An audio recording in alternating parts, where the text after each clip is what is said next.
What's going on, everybody? Welcome back to another day, another week of 30 NSG. On today's show, we're going to be talking about some news articles. We're going to be talking also showing some trailers. We got Xbox Game Pass hurts sales, says dev behind Game Pass title. What's the Game Pass title this one is for? Oh, Somerville. Somerville dev comes out and says that Game Pass hurt their sales. We're going to show the Battlefield 2042, the Season 5 New Dawn gameplay trailer. We're going to talk about, we're going to discuss and talk about the AEW Fight Forever. They showed some gameplay footage. It comes out on June 29th. And then we're going to talk about NVIDIA. NVIDIA came out with their little keynote presentation, and NVIDIA's new AI is coming for absolutely every gaming job. We're gonna watch like a 10-minute long segment. We're going to skip around. It's uncanny how fast this AI, and as I said, and you can put in the chat, the prediction in the chat, because I said exponentially the gaming industry and technology is going to get faster and faster. And some of you guys think that you're stuck in the Stone Ages because you think that, oh no, it'll take 5 years, it'll take 7 years, it'll take 10 years before all that stuff happens. So we're going to look at some AI technology that NVIDIA's working on right now, and it's to come out pretty soon. So how's everyone going? How's everyone? If I have to get up and leave a couple times, my son is under the weather, so I'm on call. He's already calling me. Give me 1 second.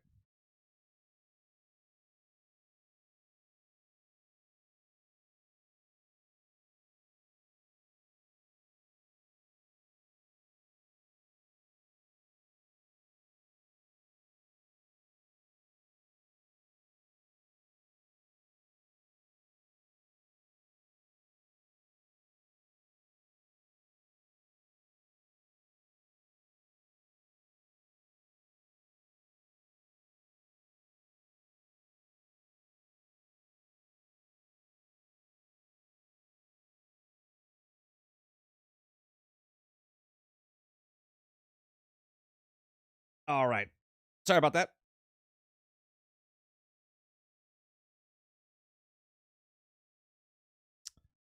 All right, so I got to make sure I'm on call because he is not feeling too well. But I wanted to get as much done as possible this morning.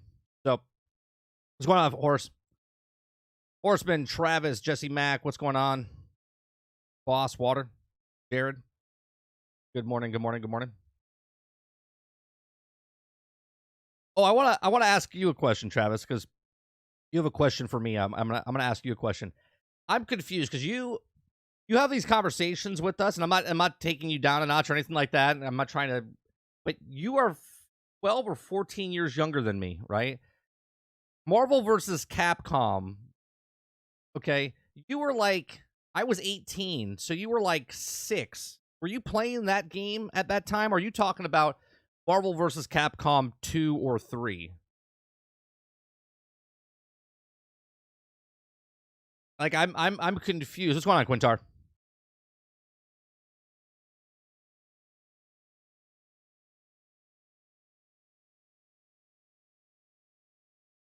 I was smashing fools at 10, boss says. Yeah, but boss, you're like 6 years younger than me, which is a little different. Maybe to an arcade where I played Marvel vs. Capcom 1. Yeah, but at that time, we were like super, super young. I guess, I mean, each their own. I was just a little confused. I thought maybe you were talking about Marvel vs. Capcom like 3, 2. 2 came out in like 2001, right? The first one came out in like 1998. I mean, I was already in college.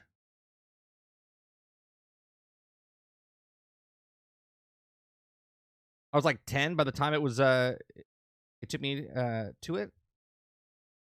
But that's false. Marvel vs. Capcom 1 came out in 1998.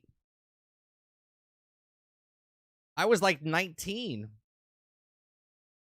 We're like 5, 6. Anyway.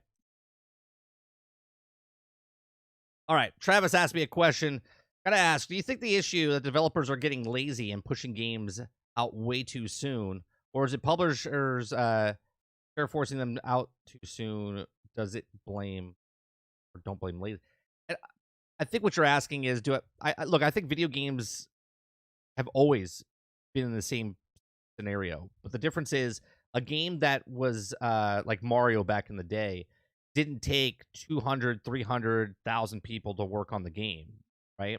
It still took 2 to 3 years to make a game, and games came out, and people that are talented, right, and are better, just like in any profession, right? Streaming, right? There's people that are better streamers than other people. In art, there's people that are better artists than people that are than other people that are artists. Musicians, same type of thing. I think people that sometimes you put a good team together, right? If it's a baseball team, a football team, a developing team, whatever. Sometimes you put the people in your company together that can make a game, and when they make that game, in the 2-3 years, you're like the MVP championship team, right? Like you're hitting on all cylinders, and you make a great game. You make a game like Zelda. You make a game like God of War. You make a game like Red Dead Redemption, right? And then same company, same team, same Lakers, same Yankees, same whatever. You pay a lot of money for all these people, and these people come together and they can't make anything, right? They make a half-ass attempt of making the great game. Now the difference is when you make that first game, or when you have an IP or a brand, one after another is just fantastic the entire time, and then you make, for instance, Battlefield 2042. 80% of the developers that worked on Battlefield before are gone. So a brand new team came in, young blood, all these people came in, and it flopped, right? It flopped. So they're not as skilled as the other people that were working on the game. So I don't think that the developers are lazy in any way, shape, or form. I think that the upper management, and I think the people that are coming into the business, everyone wants to try to get in. Everyone wants to try to make a buck. Everyone wants to try to make $1 million. They want to try to make the best game possible. But sometimes the skill of the people are just not up to par or snuff with the other people that were making that game. So we as the consumers criticize certain games, and if it has nothing to do with the IP or brand of the same if it's not a Mario game or a God of War game, but let's just say it's a type of game like God of War or like Assassin's Creed, or we've played so many games up to that point that when a person comes out with a game like Outriders, right? Because I know you're talking about Outriders and whatnot. That when Outriders came out, it feels like we make the example. It feels like Destiny. It feels like this. It feels like Warframe. You start making comparisons to other games that were good in that market, so our standards are up higher. And when they come out with a game that's not at those standards, that's when we look at, are they getting lazy? I don't really think it's really lazy.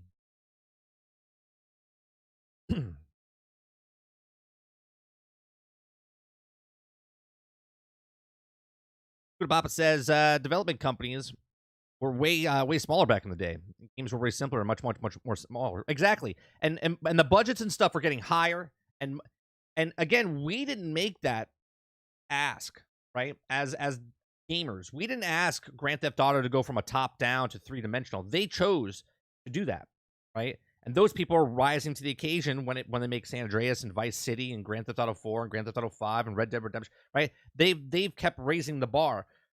We look at games, some of the games we look at a game like Hades, or look at a game like Vampire Survivor. That game is not about graphically intense stuff. It's just good gameplay.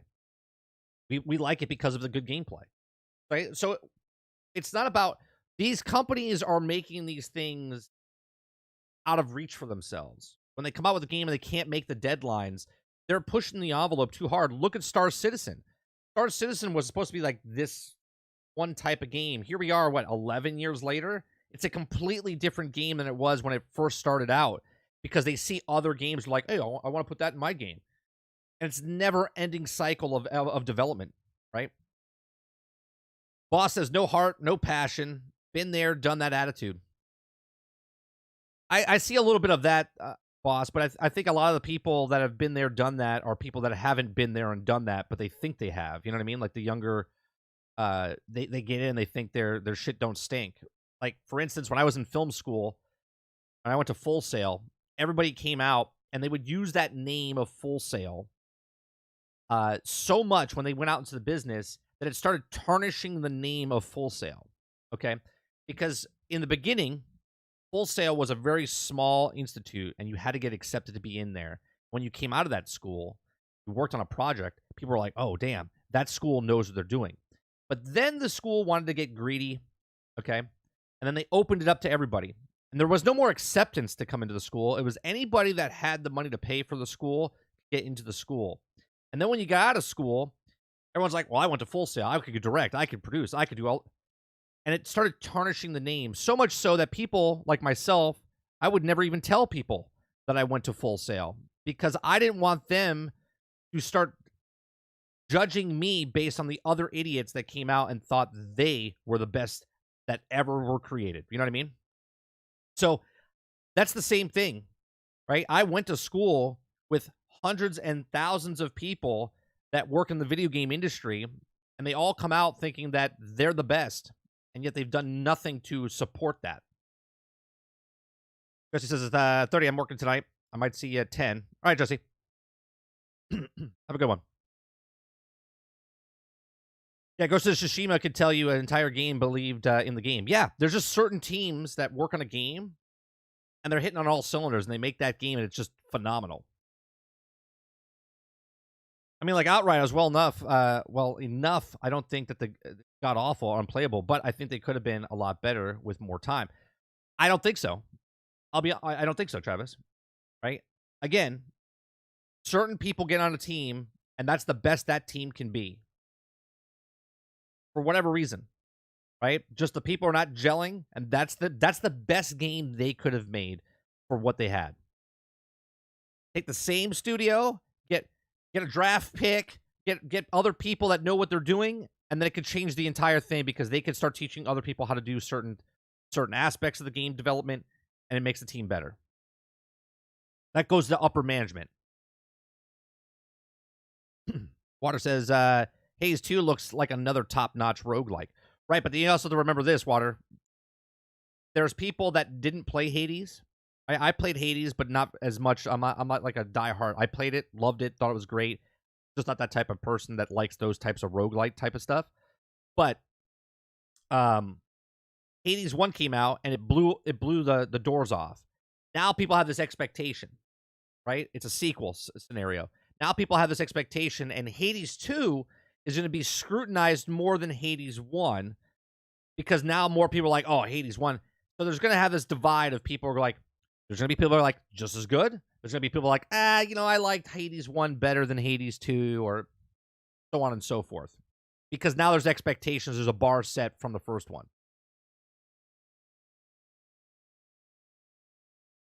Star says this is a very confusing game to me. It's just a space travel game. Like, you go out there and you do what you want. I don't think people understand how much turnover some of these companies have. When you say I worked on X company for 20 years, Y game, this is the beginning, married for 100 years. Right. Went from Full Sail to Fire Sale. Right, Horseman. Like, you used to have to get accepted to that school. Then they just burn and turn. I don't understand. Is it a first-person shooter? Is it a ship game? Is it an explorer game? Like No Man's Sky? It's all those things. It's a third-person, first-person. You can just go out and fly ships. There's a story mode. There's like a PvP aspect of it. They've done a whole bunch of stuff to it. About fantasizing and being out in space, and you could be like Han Solo if you wanted. You could be a bounty hunter if you wanted to. You know, be captain of your own ship. Horseman says these are the attitudes within the team that Outriders that bring it down. They wanted to play the game, and they wanted to play it. They think they know better than the community.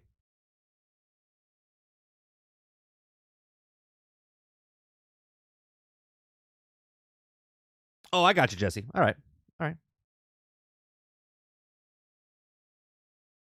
But just looking at Spider-Man 2, it looks top than the first one. Sure, sure, but I believe that it's still the same majority of a group of developers that worked that worked on Spider-Man 1. Obviously, it's not going to be everybody, right? That changes all the time.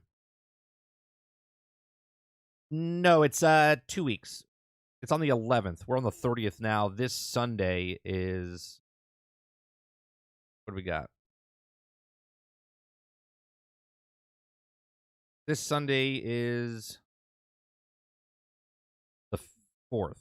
Yeah, it's on the 11th. We're like a week and a half away.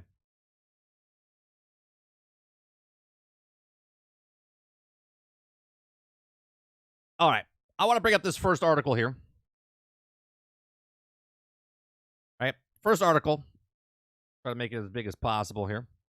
Does Xbox Game Pass hurt sales? Says dev behind Xbox Game Pass title. Somerville dev revealed that how Xbox Game Pass hurt its sales. Now, obviously, this is going to be different for everybody, right? But we've talked about this. This is a smaller game. This is not a giant game here. We had an article a couple months ago talking about how games like Tunic succeeded in this format, but other ones failed. Okay. So the co-founder of Playdead and Jumpship has revealed that Xbox Game Pass hurt the studio sales for Somerville. According to an interview on Video Games SI, Patney first founded Jumpship and studio originally pitched the game to Google Stadia. RIP. But it ended at partnering with Microsoft to have its game launch on Xbox Game Pass. In an interview, Patty states how the deal was good, but they also believe it may have hurt their sales by saying. Now, I also think it hurts sales because a lot of people just go in, try it, and if they don't invest, okay, that's a big thing. Because even back in the day, right, if you're playing a game back in the 80s, 90s, early 2000s, there has never been like protection for most things, right? So if you bought a game on PC and the operating system was, I don't know, Windows 95 or 98, okay, and then all of a sudden, while you bought that game in that window, and all of a sudden you upgraded your operating system, the game wouldn't work anymore. And they'd be like, well, you got to try to get your money back. And they would push it onto the store instead of the actual company itself, right? So there are scenarios that things didn't work, because it was broke or whatnot, right? So they don't invest in it. So a lot of people would just buy your game, and that's it. If it was good, bad, broke, doesn't matter. Most people would just buy that game, play the game, and then that was it. Or they had the 14-day policy where they could bring it back if it was unopened or whatnot at certain companies, right? At certain stores. It says, if they don't like the first 10 minutes, that's it. Also, if you don't make the first 10 minutes amazing, maybe it's also a problem. So here, think of the process that he's just saying right there. Okay. Now, I know this is just one developer, but we talk about this all the time on GXG. I talk about it all the time on my streams. Okay. The rule right now in gaming is if you play 2 hours of the game, okay, you can't get your money back. So let's go back to this. Let's go back to this sentence here. If you don't like the first 10 minutes, that's it. Also, if you don't make the first 10 minutes amazing, maybe it's also the problem. So a lot of companies, they design the first part of the game to be flawless. They design the first part of the game to be amazing, to hook you, to get your grasp in you, okay? And then after the fact, the game's broke, buggy, unfinished, doesn't have end game, doesn't have stuff, and you're shit out of luck because it doesn't matter at that time because that's the problem, okay? He goes on and says, I think Game Pass is okay. It's not my favorite. My favorite is the old premium model where I sell you on some video on big images and earn your $30. And then after that, I have to deliver. And I don't need to get the money. And I don't need to get money out of you later. And I applaud him for saying this because that's our motto here on 30NSG. Make a game, sell a game. Okay? Like, let's look at it. His favorite old premium model is where I sell you some video on big images and earn your $30. And after that, I have to deliver. Have to deliver. Okay? I don't need to get money out of you later. Okay? The motivation for developers is to get money out of you later. They can make it subpar and they'll be like, we'll finish it. We'll fix it later. We'll fix it later. Okay. But if you have to make your money and you get the $30 out of me up front, but if your game's crap or trash, you ain't getting any more money out of me ever. Ever. Right? First impressions are everything. So that throws it back onto the developer. The developer, their motivation is to not just make the first 10 minutes great or the first 2 hours great. They're trying to make the best product possible, make the best game as possible. Okay? And then you pay your hard-earned money for that game. They give you a game. It's finished. It's like a symbiotic relationship. They have respect for themselves. They want to make a game that's best for them so they can make another game in the future. I know it's crazy. Okay? And you as the consumer want to buy a game and play a game and go, wow, this is amazing. Next game that comes out with these guys, I'm going to make it. I'm going to buy it. Whatever it is. I love them. Okay?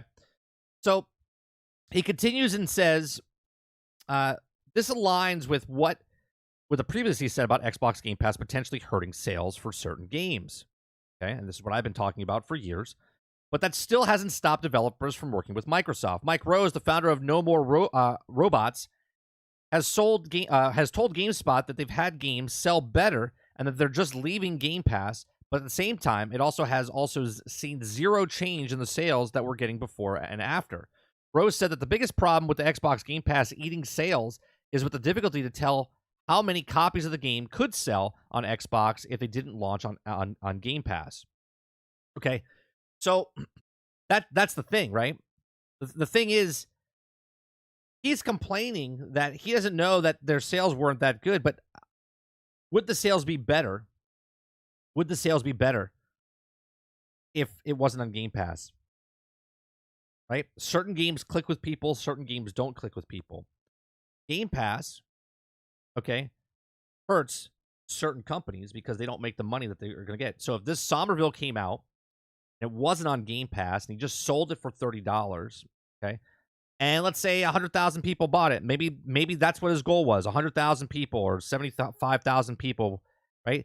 He could make his money back, make more money, and then the next game he can make and go on. But now we don't know the deal.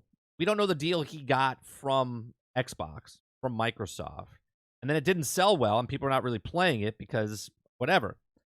Going back to my statement before, when I went to Full Sail was a school that was revered. People like coming out of there like, man, that person that came out of Full Sail was really good at their job.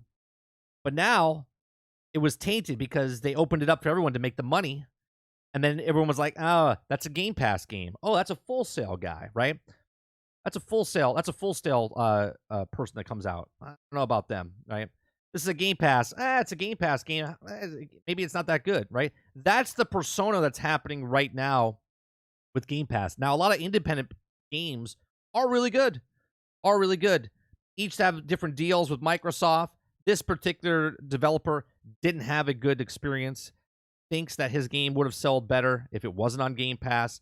But again, the grass isn't greener on the other side. You can't look at it that way. You can't have regrets in a business like this. If you thought that your game was good enough to stand on its own, then why did you go to Game Pass? Right? If you thought that you could make more money by going to Game Pass, you made their choices. So, what do you guys think about that? Let's see what you guys are saying. Go on, Sarge. Of course, Game Pass hurts sales because you don't get ducked people to buy shitty game and then return it before the first 3 hours is up. Kylo Green says, I'm literally paying $15 a month, so I don't have to buy first-party games anymore. It's not a hard concept. Boss says, I want my games to be good now, not 18 months from now. Yeah, we're gonna have a conversation about that in a second, boss, because we're gonna show Battlefront 2042's next trailer. That's why we need more people in Game Pass. This applies Steam as well, not just Game Pass. Well, Steam is not you're not paying a monthly fee for Steam though, right, Horseman? You're not paying a monthly fee for Steam. You're buying the games off of Steam. So it's not quite the same. You think you know if this is a weird question, but if the patches and stuff been around, say, 15 years ago, would it have been you're dealing with back instead of now? That's hard to say. I mean, I would say, yeah, we'd still have the same problems that we have right now. We're just conditioned now. You'd just be conditioned earlier. Bart says, cough, cough, Starfield. You give an example of where you said, nope, I'm done, no more for this dev, and stuck to it. Well, there was a moment of time where I didn't play Borderlands 3 because I didn't like what Gearbox was doing. I did pick up Wonderlands years later, right after. Like I didn't pay any of the Borderlands 3. I was just done with them. Was another company I was just done with. I mean, EA with the sports, like I don't play the Madden football. I said, fuck it, I'm done. What's another one? I mean, even though I played Battlefield 2042, I mean, for 18 months, I said, no, I'm not buying it. I'm not playing it. I put my foot down. Actually, it was longer than that because Battlefield 5 I didn't buy when it came out right away either, right? So I refused to give them full price for the games. That's how it's supposed to be. To put a good product out and make your money. Exactly, boss. This is why our slogan is make a game sell, or make a game sell a game.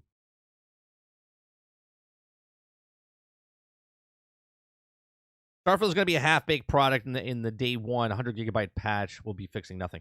Well, I want to put it this way though, right?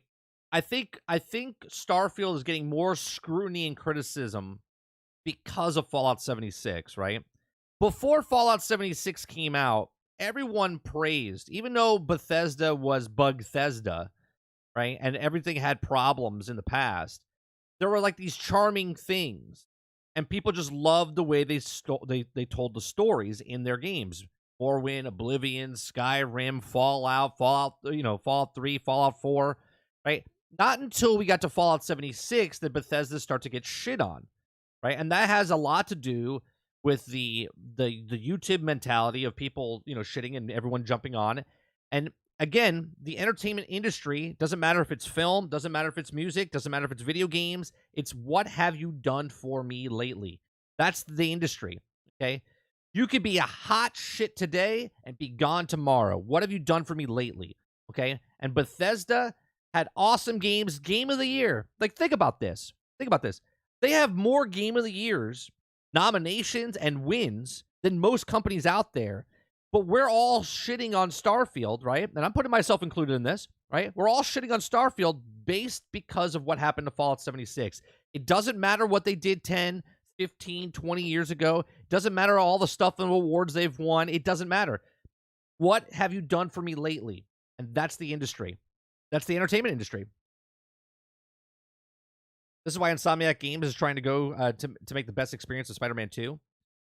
Second off, some devs have better tech than others. Small devs got to eat too. Bottom line, Sarge says, Game Pass devalues game quality by its nature. Yes.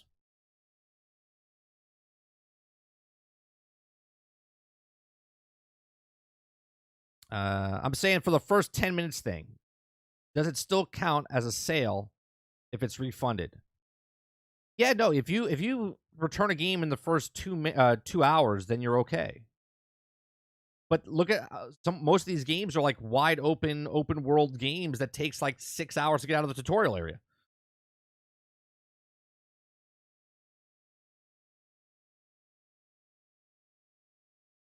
I'm saying the first 10-minute thing. Oh, I got you.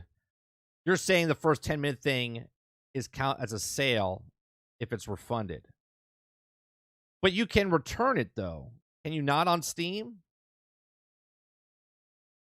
Here's the thing. On Game Pass, right? On Game Pass, there is no return policy. Right? There's no return policy. If the game's shitty or not, there's no return policy. You can play 2 seconds, you can play 20 hours, it doesn't matter. There's no return policy for Game Pass. That's what he's saying in the article before. He says, if you don't like the first 10 minutes, you're gone, right? It doesn't matter. If nothing hooks you, you're not coming in. He didn't get that initial $30 for you to buy the game to give it more than 10 minutes. There's something happens when you buy something. You're not going to buy something for $30, $40, $60, $70 and go, 10 minutes, I'm done. No, you bought it. You're going to be like, I'll come back to it later. They have your money.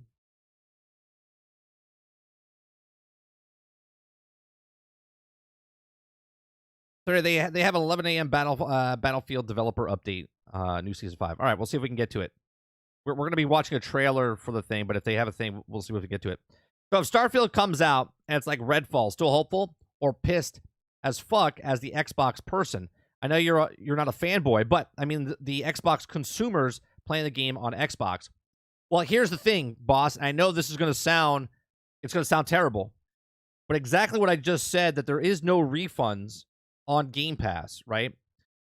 If I bought Starfield for $70, or if I bought it for $100 or $120 and it came with a space helmet and whatever else, right, as a souvenir, I would be pissed as all hell, okay? As a consumer, as an Xbox fan, I would be pissed all as hell because I spent $70, $90, $120, and the game is just broke if it's like Redfall, right? But if it comes out like Redfall again, and I don't spend 70, 100, 120, I don't have the exclusive helmet that came with it, okay? And I just paid my $10 to $15 for Game Pass, it's no skin off my back because there's 400 games on that thing. So justification from the company, right, and for the person that's not spending that $70 on that one game is, oh, well, I didn't really spend my money on it, right? And I know it sounds like a cop-out, but that's exactly why Game Pass and a streaming service is detrimental to video game industry itself. Because if a game comes out and it's broken, buggy, and unfinished, and you didn't spend money on it, you don't get as pissed off. Sure, you get pissed off that the game is broken and shit. You're like, man, I waited all so long, and Bethesda should have came out and done it. But you didn't spend your money on it. Unless you are one of those people that spent the 70, 80, 90. But if you're a person that spent $10, like, you could get mad, but you didn't lose any money off of the actual thing because there's a whole bunch of other games that you can play if it's independent or AAA or AA or whatever. And that's the sad part. Just curious if you could name some. I feel like there's a way about Blizzard. I refuse to buy their stuff at full price. I mean, there's a lot of stuff, Travis, as far as, like, there's certain games that I refuse to purchase. Like, I'm not going to buy another Madden. Not to say I will never play a Madden, but I'm not buying a full-price Madden for a roster update, right? I'll play Madden when it's on Game Pass, or if it's on sale in the bargain bin, and I picked it up for $5, and I'm like, hey, you know what? I missed 21, and I heard that was a good year, so I'll pick up 21 and start playing Madden 21. You know what I mean?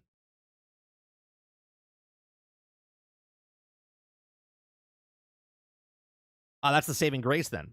If it's super bad, they can say, well, how much did you pay for it again? Right. And it's a sad day that you have, that's the case. Right? Like, think about this, right? If I bought this glass, not the glass of water with the glacier water in it, okay, with the best tasting water ever, okay, but the glass, and this glass was like supreme crystal, and I paid $10,000 for this glass, okay, but then years later, someone bought the same glass that looks exactly like this, and they paid $10 for it, right? Both of them have a hole in it, and it doesn't work as a glass. The water just leaks out of it. The person that paid $10,000 is going to be like, I'm fucking pissed. This doesn't work. The person that picked it up for $5, like, whatever, I'll use it for something else, right? They're not mad. They're not as mad because they didn't pay the full price for that. Does that make sense? I know it's a weird analogy, but Game Pass equals terrible. This is algebra for gamers. It doesn't equal terrible, because let's reverse this in the other direction now. Let's reverse this in the other direction, Travis. What about if Starfield comes out and it's a phenomenal game? Let's say it's not Redfall. Let's say it comes out and it's up there for Game of the Year and it's just a phenomenal game. It's up there for just as good as Fallout 3 or Skyrim, and it's that game. Well, now the people that paid $100, they're like, well, it was totally worth $100. But the person that paid $15 for Game Pass, like, fucking, hey, this is definitely worth $15 for Game Pass, right? So you can't say that, well, Game Pass equals shit, because there are great games on Game Pass. Forza Horizon 5 is a great car game, okay? Is a great car game. There's so much content in there, and for what you're paying, now this gets into a different conversation. If you're playing just that one game on Game Pass and you're not playing anything else, then it means you're paying $15 a month just to play that one game. It'd be better if you just bought the game instead of playing it off Game Pass for that one game. Game Pass works when you play a lot of games. Game Pass doesn't work if you're paying a monthly fee to play that one game. You see what I'm saying? You might as well just go buy that one game if you want to, like, no life it and not play it off Game Pass. That's another market of what they're doing. Like, if you're playing, if I'm just playing for Sea of Thieves, and I'm just playing Sea of Thieves every day, month after month, I'm one of those guys that just loves Sea of Thieves, but I didn't buy Sea of Thieves, but I'm playing it on Game Pass, then you're not getting your money's worth of Game Pass, because you're paying $15 a month to play that one game. Where if you buy Sea of Thieves, you can still play it as long as you want, but you're not paying the 15 months for that one game.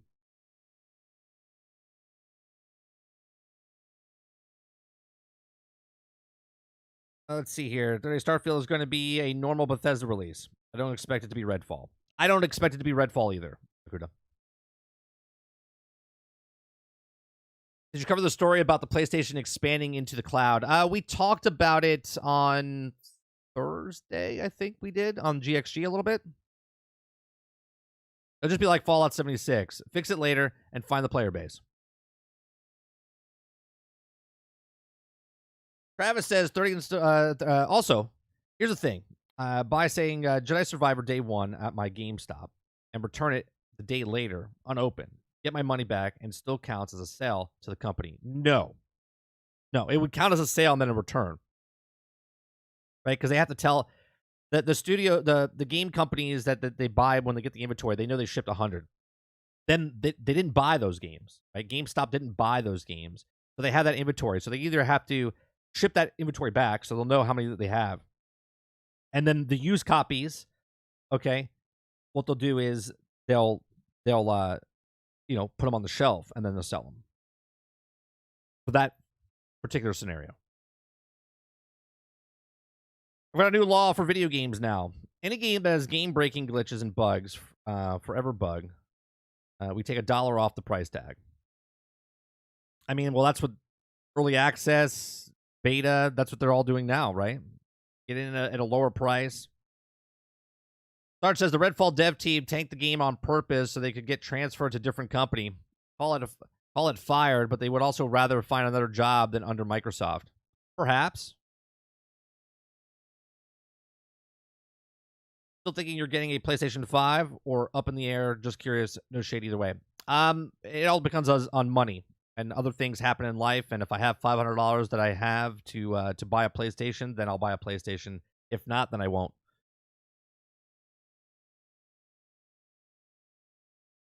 Boss says, I've never been a fan of Game Pass. Always seen it as a bad thing and it will hurt gaming as a whole.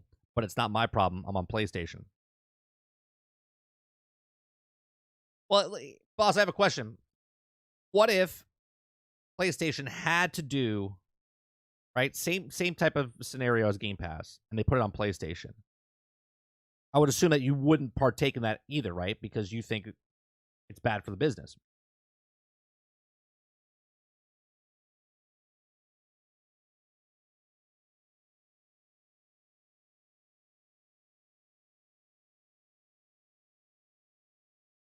Even the new Transformers reactivated, I hope it's very awesome. I have some doubts.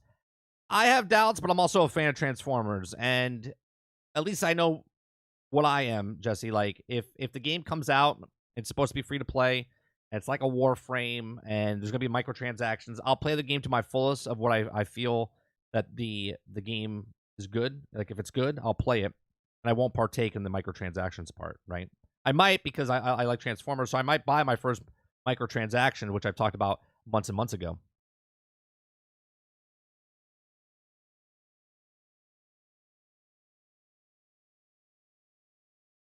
It might go to PC, Sarge, down the road, but I don't know. What's going on, Super Dave?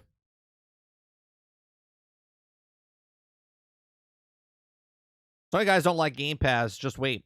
Sony's probably planning something similar. Plus, it's going to make Microsoft richer because Sony doesn't do server. Yeah, but what I'm saying is PlayStation doesn't do day and date, boss. It's not the same as Game Pass, right? Yeah, you have a subscription service, right? But it's not day and date. It's not the same as Game Pass.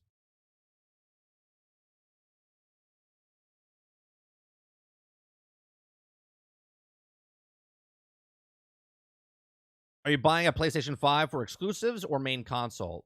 No, I would buy it for basically exclusives. It would be for like Spider-Man and any other first like Ghost of Tsushima 1 and 2, anything else that comes out, but I can't justify it right now.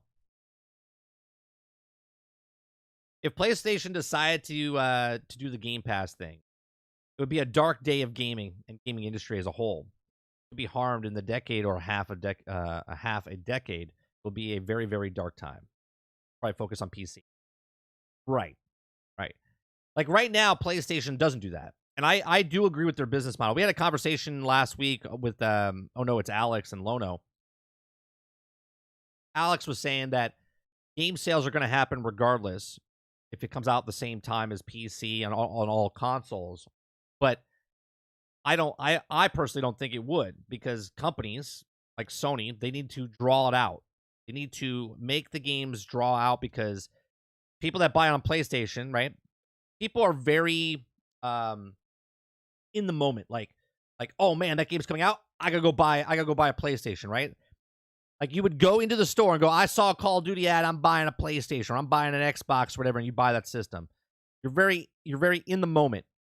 If you had a choice, okay, where Sony had the system and it's on all systems, then you wouldn't buy a PlayStation. So PlayStation makes sure that their first party titles come out on a date, and then they wait 6, 12, 18 months, and they release it on PC. It's to build it back up to make more sales down the road. And sure, the people that have it on PlayStation or PC, well, are they going to wait 12 months? Sure. I think a percentage of those people would wait 12 months, 18 months. But a lot of other people would be like, you know what? I'm going to buy a PlayStation, and then when it comes out for PC, I want a better experience, and they'll buy it again.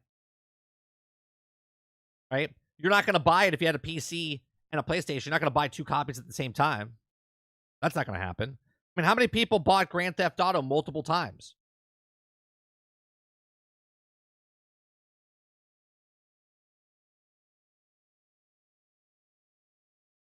And there's a whole bunch of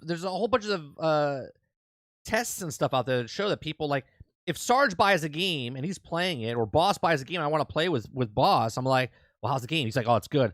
My brain's like, oh man, maybe I should buy that game. Maybe I should get the game. Maybe I should get the right. And you get this pure pressure of, I'm gonna buy this game. I'm gonna buy the system. I'm gonna do it.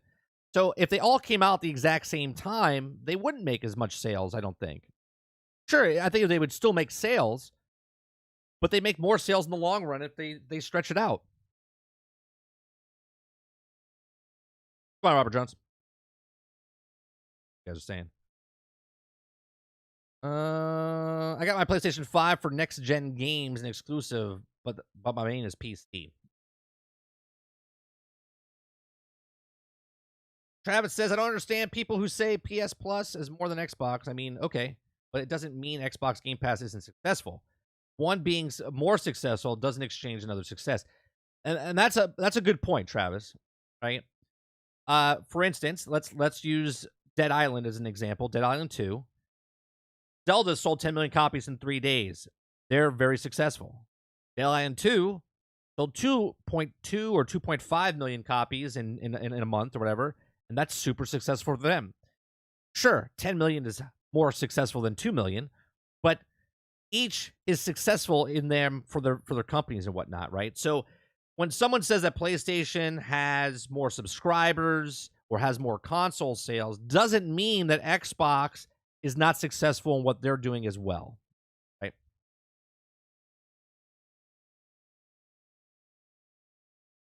I bought my PlayStation 5 for Spider-Man 2. Yes, I've played it since, but it was also still mostly Spider-Man 2. But then I don't have to look for one. Jesse Mack says, I heard that Naughty Dog has said something on the Last of Us multiplayer game is not looking so good, and Naughty Dog right now, Sony bring in Bungie to check multiplayer game for it. Yeah, there's a bunch of I'm not reporting on it because it was canceled and it's not canceled and it's it. So I'm waiting to see what it is. Look, it's just another game. I personally don't care if Last of Us has a multiplayer or not. I don't. But then again, I don't have a PlayStation 5 to care if they come out with a game or not anyway, right? If it does come out, then down the road, if it's awesome, I'll pick it up and I'll get it on sale.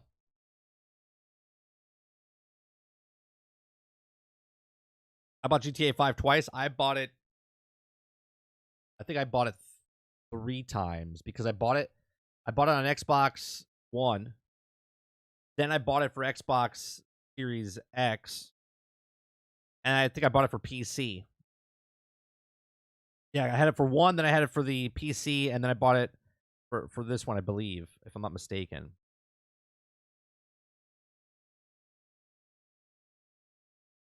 If Returnal had released on PC day and date, I would have never bought a PlayStation 5. And that's my point, Akuda, right? And that's why Sony won't release day and date. And I think that's the good business model.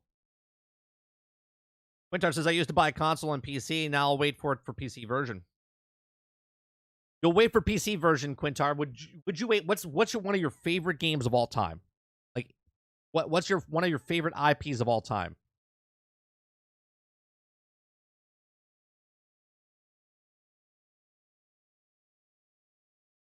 I'm trying to catch up here.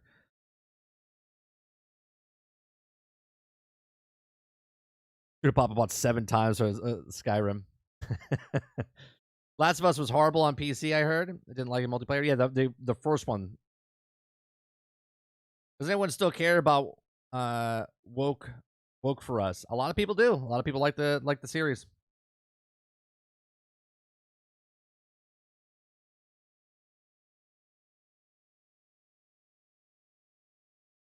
Too many favorites to mention. Well, basically, what I was trying to fish for, Quintar, was if there's a favorite game and it doesn't come out for PC. Like, for instance, one of my favorite game brands was Ultimate Alliance, and Ultimate Alliance 3 didn't come out for regular consoles; it only came out for the Switch. So one of the only reasons I bought a Nintendo Switch for, or justify it, while one, my son wanted a Switch, and I knew I could get more playtime out of it, was that I wanted Ultimate Alliance 3, so I bought a Switch, right? So what I was trying to fish for, if you like a game so much, but it didn't come out for your platform, you would probably buy the system just for that game.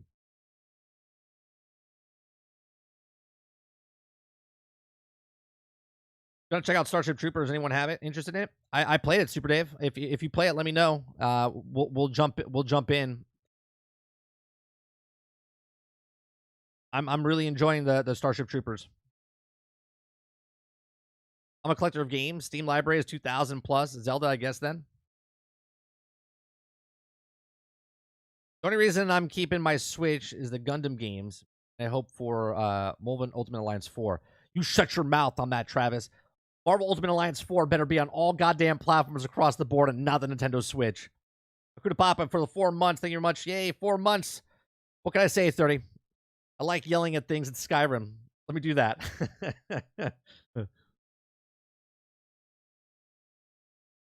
Give me Ultimate Alliance 4 and I'll buy it on the Switch. No! I do not want Ultimate Alliance just on Switch.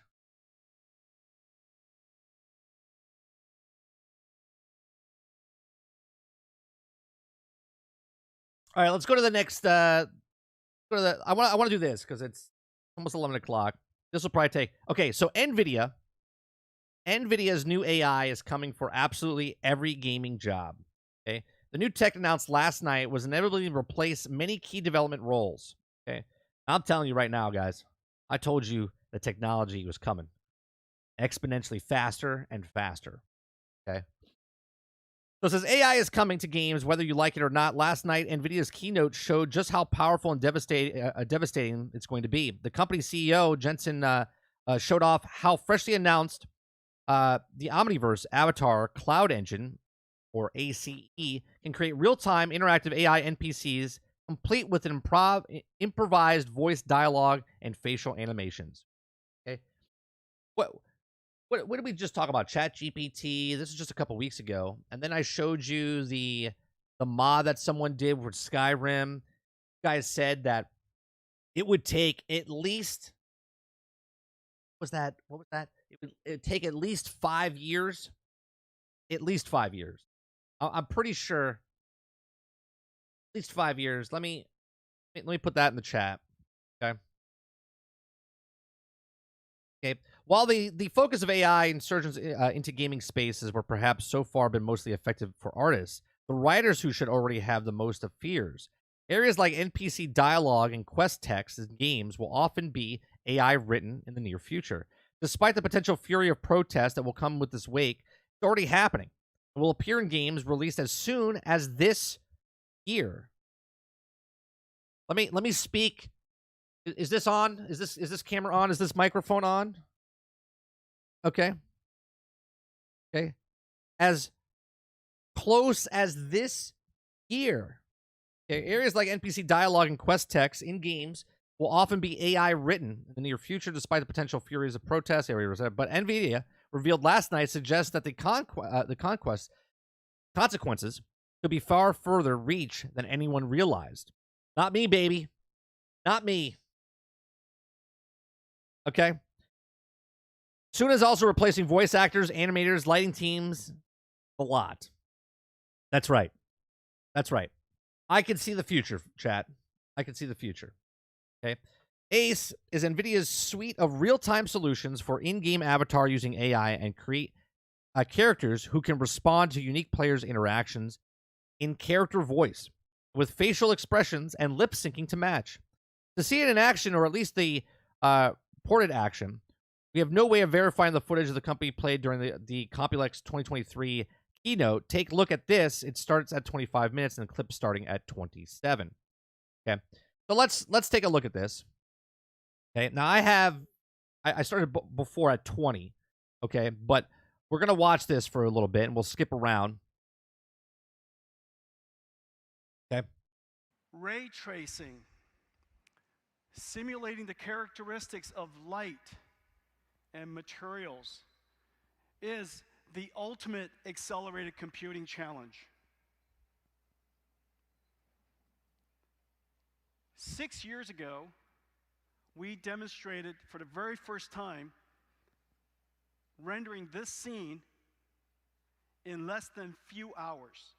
After a decade of research, we were able to render this scene in seconds.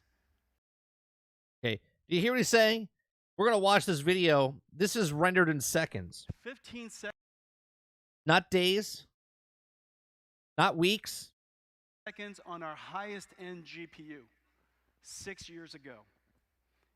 Let's rewind that for a second. Seconds on our highest end GPU 6 years ago. And then we invented NVIDIA RTX and combined three fundamental technologies: hardware accelerated ray tracing, artificial intelligence processing on NVIDIA Tensor Core GPUs, and brand new algorithms. Let's take a look at the difference in just 5 years. Roll it. This is running on CUDA GPUs 6 years ago, rendering this beautiful image that would have otherwise taken a couple of hours on a CPU. So this was a giant breakthrough already.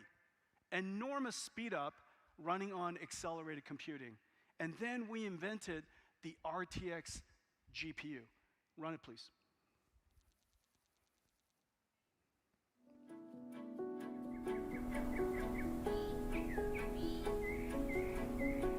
Look at this.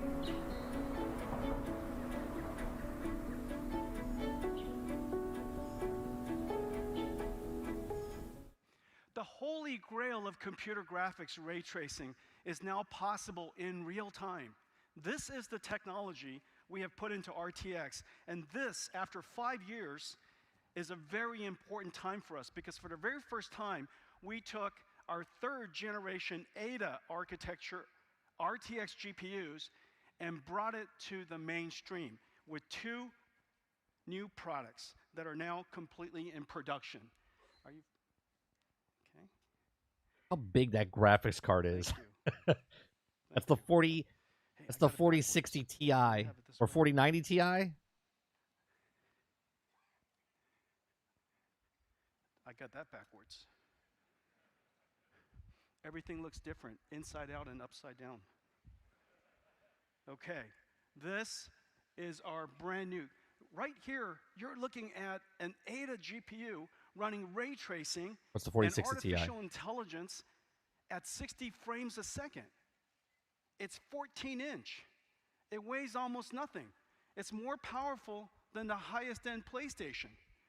And this is the RTX 4060 Ti for our core gamers. Both of these are now in production. Our partners here in Taiwan are producing both of these products in very, very large productions, and I'm really excited about them. Thank you very much. Okay. Without AI. For every single pixel we render, we use AI to predict 7 others. Okay. Listen to that. Listen to that. When I say exponentially, right? This is to the basic level, right? For every 1 pixel that's rendered, there's 7 that's usually generated, basically. For every pixel we compute, AI predicted 7 others. The amount of energy we save, the amount of performance we get is incredible. Now, of course, I showed you the performance on those 2 GPUs, but it wouldn't have been possible if not for the supercomputer back at NVIDIA running all the time, training the model so that we can enhance applications. So the future is what I demonstrated to you just now. You can extrapolate almost everything that I'm going to talk about for the rest of the talk into that simple idea that there will be a large computer writing software, developing and deploying Those gummy software bears, that man. is incredible, that can be deployed in devices all over the world. We used AI to render this scene. We're going to also use AI to bring it alive. Today we're announcing NVIDIA ACE Avatar Cloud Engine that is designed for animating to bringing a digital avatar to life. It has several characteristics, several capabilities: speech recognition, text-to-speech, natural language understanding, basically a large language model, and using the sound that you will be generating with your voice, animate the face. Like, tell me this is not insane. This is not decades off, folks. This is not even years off. This is here now. Now. And using the sound and the expression that you're saying, animate your gestures. All of this is completely trained by AI. We have a service that includes pre-trained models that you can come, developers can come and modify and enhance for your own application, for your own story, because every game has a different story. And then you can deploy it in the cloud or deploy it on your device. Has a great back end, has a TensorRT. TensorRT is NVIDIA's deep learning optimizing. Why do we think that NVIDIA is okay teaming up with Microsoft? Cloud gaming. Right? Like, the organization is happening. The cloud space is happening. There are people in the cloud space that are competing right now. Right now. Compiler, and you could deploy it on NVIDIA GPUs as well as output Onyx and industry standard backend so that you can run it on any device. Let's take a look at this. Give me 1 second. I gotta go check on my son. In just a second, but let me first tell you about it. Give me 1 second.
Sorry about that.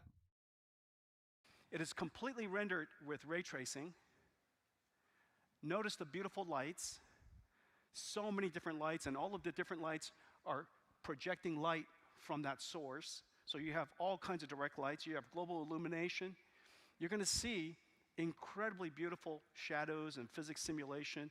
And notice the character, the beautiful rendering of the character. Everything is done in Unreal Engine 5. We partnered with a avatar framework, an avatar tool maker called AI. And together, we developed this demo you're about to see. Okay, run, please.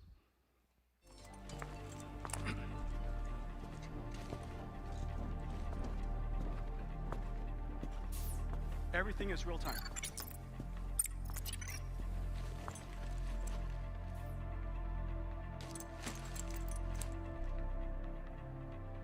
Hey Jen, how are you?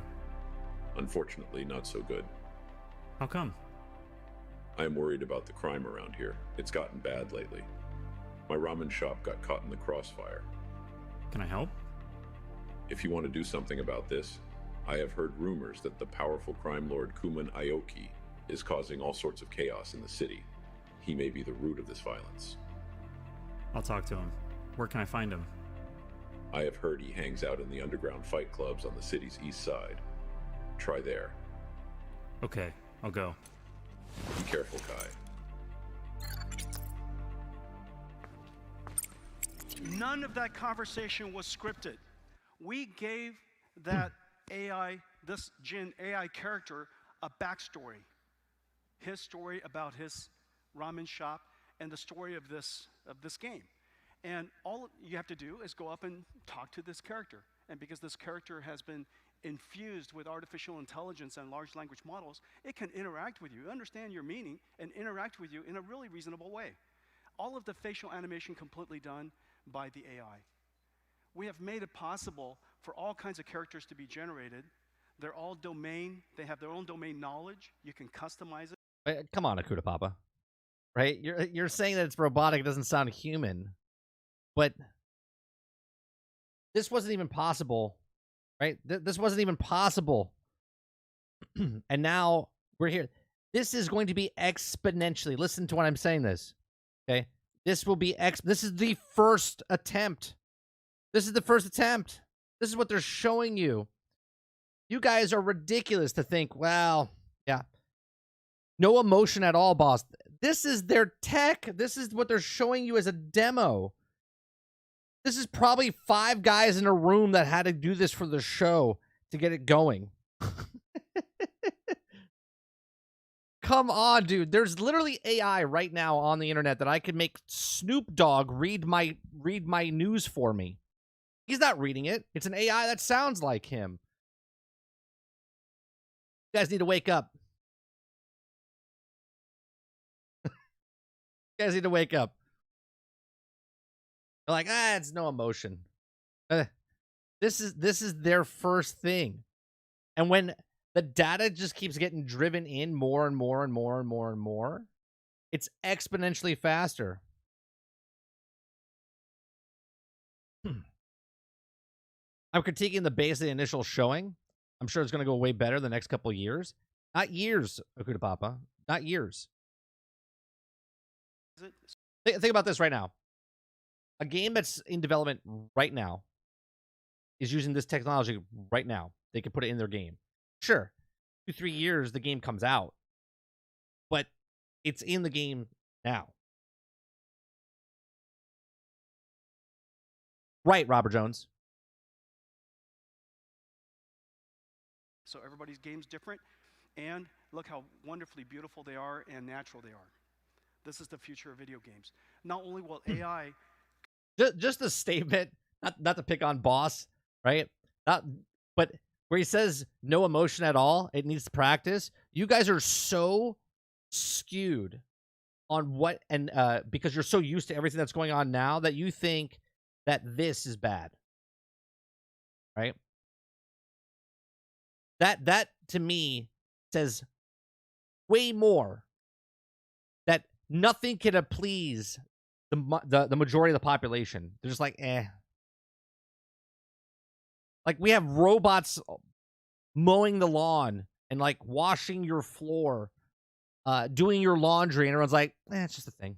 What it is. You could wash the clothes faster for me. Contribute to the rendering and the synthesis Exactly, of the Sarge. environment. AI will also animate the characters. AI will be a very big part of the future of video games. The most important computer of our generation is unquestionably the IBM System 360. This computer revolutionized several things. That computer in 1964 was the size of my house. The first computer in history to introduce the concept of a central processing unit, the CPU, virtual memory, expandable I/O, multitasking, the ability to scale this computer for different applications across different computing ranges. And one of the most important contributions and one of its greatest insights is the importance of preserving software investment multiple generations so that the Hold on, let me fast forward. He talks about something else real fast. The first trend is because CPU scaling has ended. The ability to get 10 times more performance every 5 years has ended. The ability to get 10 times more performance every 5 years at the same cost is the reason why computers are so fast today. The ability to sustain 10 times more computing every 5 years without increase in power is the reason why the world's data center hasn't consumed so much more power on Earth. That trend has ended, and we need a new computing approach, and accelerated computing is the path forward. It happened at exactly the time when a new way of doing software was discovered, deep learning. These two events came together and is driving computing today. Accelerated computing and generative AI. This way of doing software, this way of doing computation, is a reinvention from the ground up, and it's not easy. Accelerated computing is a full stack problem. It's not as easy as general purpose computing. The CPU is a miracle. High-level programming languages, great compilers, almost anybody could write reasonably good programs because the CPU is so flexible. However, its ability to continue to scale and performance has ended, and we need a new approach. Accelerated computing is full stack. You have to re-engineer everything from the top down and from the bottom up, from the chip to the system software, new algorithms, and of course, optimizing the applications. The second is that it's a data center scale problem. And the reason why it's a data center scale problem is today, I know this is boring the data center for a is lot the of you. computer. Unlike, But if you listen, he said that the acceleration of we were limited to what we could do for our exponential stuff because it was every 5 years is what the trend was. He says that's completely gone now. the past when your PC was a computer or the phone was a computer, today your data center is the computer. The application runs across the entire data center. And therefore, it's vital that you have to understand how to optimize the chips, the compute, the software across the NIC, the switch, all the way to the other end in a distributed computing way. And the third, accelerated computing is multi-domain. It's domain specific. The algorithms and the software stacks that you create for computational biology and the software stack you create for computational fluid dynamics are fundamentally different.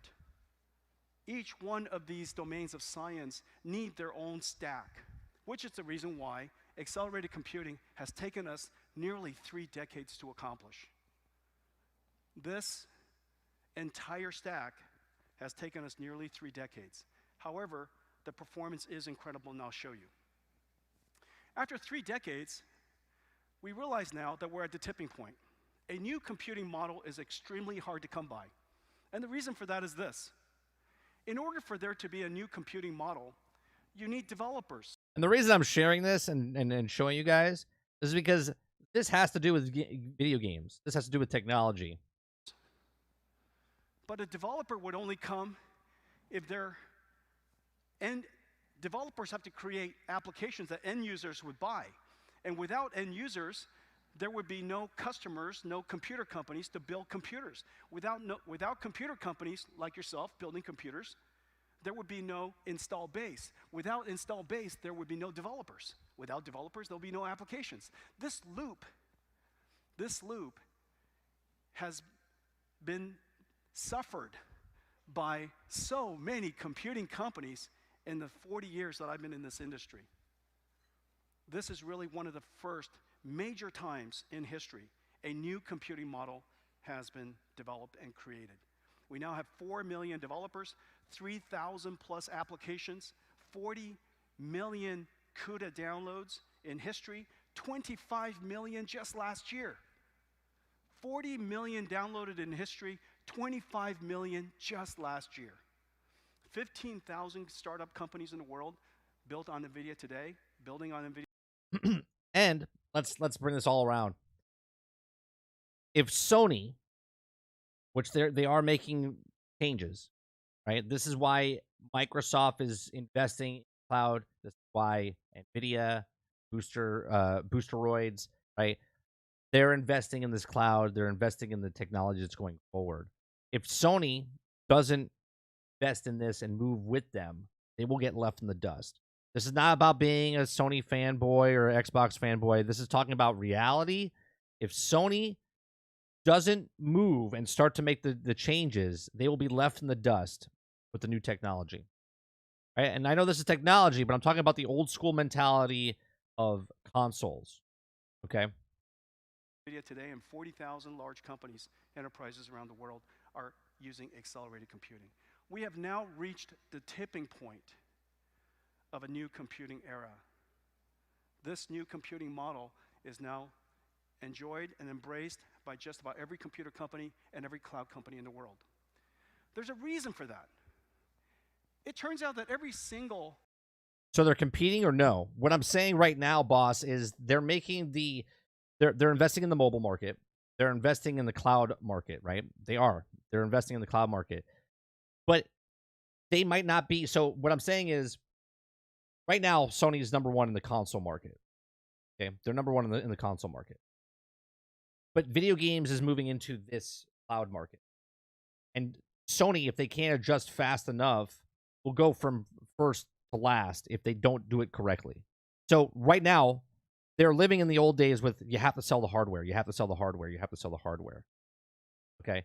Where Microsoft is going in their new field, right? They pretty much said, "Oh yeah, we're leaving our Xbox in this field just to have our foot in it, but we're moving forward into the future." This is why he never said that Sony was a competitive. They were talking about Amazon and they're talking about Google. Why? Because they have the power for these servers, for this cloud market. Computing approach. Its benefit in the final analysis. So why even have an Xbox? Because you're still leaving your foot in the thing, right? They're not number one, but they're still in the market. They're still making money in that market. Is lower cost.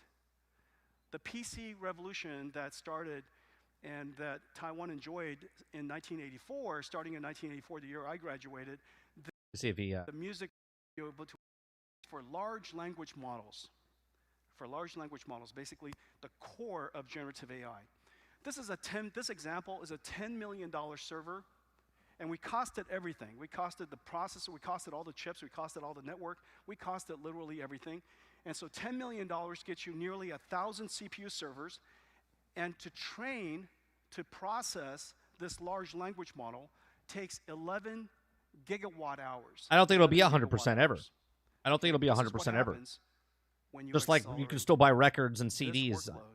I don't think it'll be 100% ever. $10 million for a $10 million server, you buy 48 GPU servers. It's the reason why people say that GPU servers are so expensive. Remember, people say GPU servers are so expensive. However, the GPU server is no longer the computer. The computer is the data center. Your goal is to build the most cost-effective data center, not build the most cost-effective server. Back in the old days when the computer was the server, that would be a reasonable thing to do. But today, the computer is the data center. And so what you want to do is you want to create the most effective data center with the best TCO. So for $10 million, Right, you buy Travis. 48 GPU servers. It only consumes 3.2 gigawatt hours and 44 times the performance. Let me just show it to you one more time. This is before, and this is after, and this is to you one more time. What does he have? This is before, and this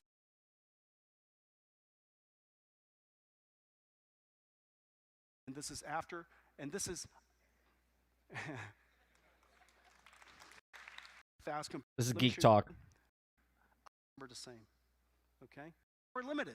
So anyway, just wanted to show you that the technology of that's powering computers and the technology that they're putting into video games and how the AI is going to be basically it's going to obsolete a lot of people's jobs.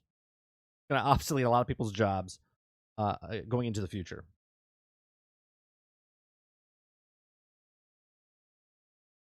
Next, we'll clone dinosaurs and think that's a good idea.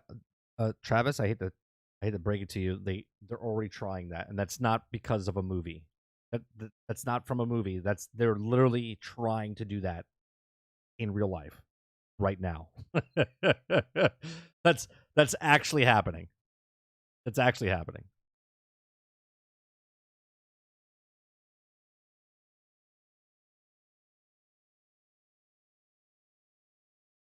All right, the next thing I want to show you is, well, actually, Jesse, did they show the new devs for Battlefield?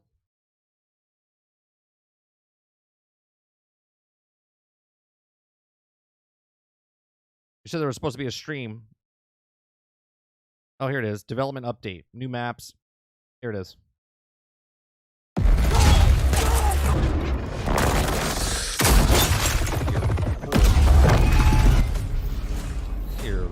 Welcome to Season 5, New Dawn. I'm Alexei Christofi from the Battlefield 2042 development team. This season is all about combined arms, a mix of infantry and vehicle gameplay, where working with your squad is imperative to defy all odds. First up, we're bringing a familiar squad management system that will allow you to manage and set up your squad with ease, featuring a range of new features and interfaces. Holy shit. Squad stuff. Amazing. You'll be able to join specific squads. What is it? Wait, where do we? It came out in October of 2021. That's 12, 13, 14, 15, 16, 17, 18, 19 months. And create new ones while passing on squad leadership. I need support! Now, onto our new map for Season 5, Reclaimed, where a battlefield of the past meets the world of 2042. Nearly 3 decades ago, the area found itself engulfed in global conflict, and the region was decimated in its wake. Now, 5 years on from the year 2042, war has returned to reclaim the land. Set out at daybreak in the wilderness of Czechia, Reclaimed is built for combined arms warfare with 6 play spaces, waiting for you and your squad to defy the odds and come out on top. Break your way into Flag A1, the crash site, and discover a derailed train with its surroundings built for vehicle and medium-range infantry combat, designed to take out any larger enemies that come your way. Fight your way into Flag B1, the landing zone, where the circular layout oozes epic close-quarters combat. It oozes epicness. But keep your eyes on the skies, as the destruction of trees will open new sidelines for intense firefights. If your squad does their duty, you'll push to Flag C1, an abandoned turbine area with an indoor space that offers mid to close-quarters combat on the ground level, while its open roof brings vertical crossfire to the fray. Continue south to C2, the military warehouse, but watch your 6, as this objective is a much tighter combat area. The interior offers large concrete pillars, separated by high shelves and low, indestructible covers, making 2 distinctive spaces to face any foe. Make your move on Flag D1 to find the bunker, a forgotten area carved into a nearby mountainside. Its central room connects to a narrow corridor that offers close-quarters combat, making it the grittiest area of play on the map. Stand your ground at Flag E1, the silo, and the second vehicle layout on Reclaimed. It's recognizable from its 4 central towers and generous road metrics, making tank fights the order of the day. With its circular layout, you're guaranteed both fun and epic battlefield moments. Well, to be fair, Travis, Marvel's Avengers lasted 2.5 years. 3, basically. Almost 3, because it came out in, what, 2020? Or did it come out in 2021? I think it came out in 2020. Did it not? It came out in 2021. Regardless, it ran 2.5 years. This game is at 19 months right now, so it will die around the same time.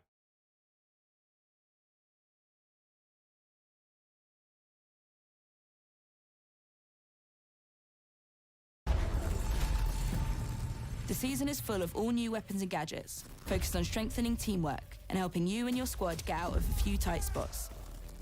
The XCE Bar is a high-precision bolt-action rifle. It has expanded attachment capability to accompany its... Isn't this game 5 years old?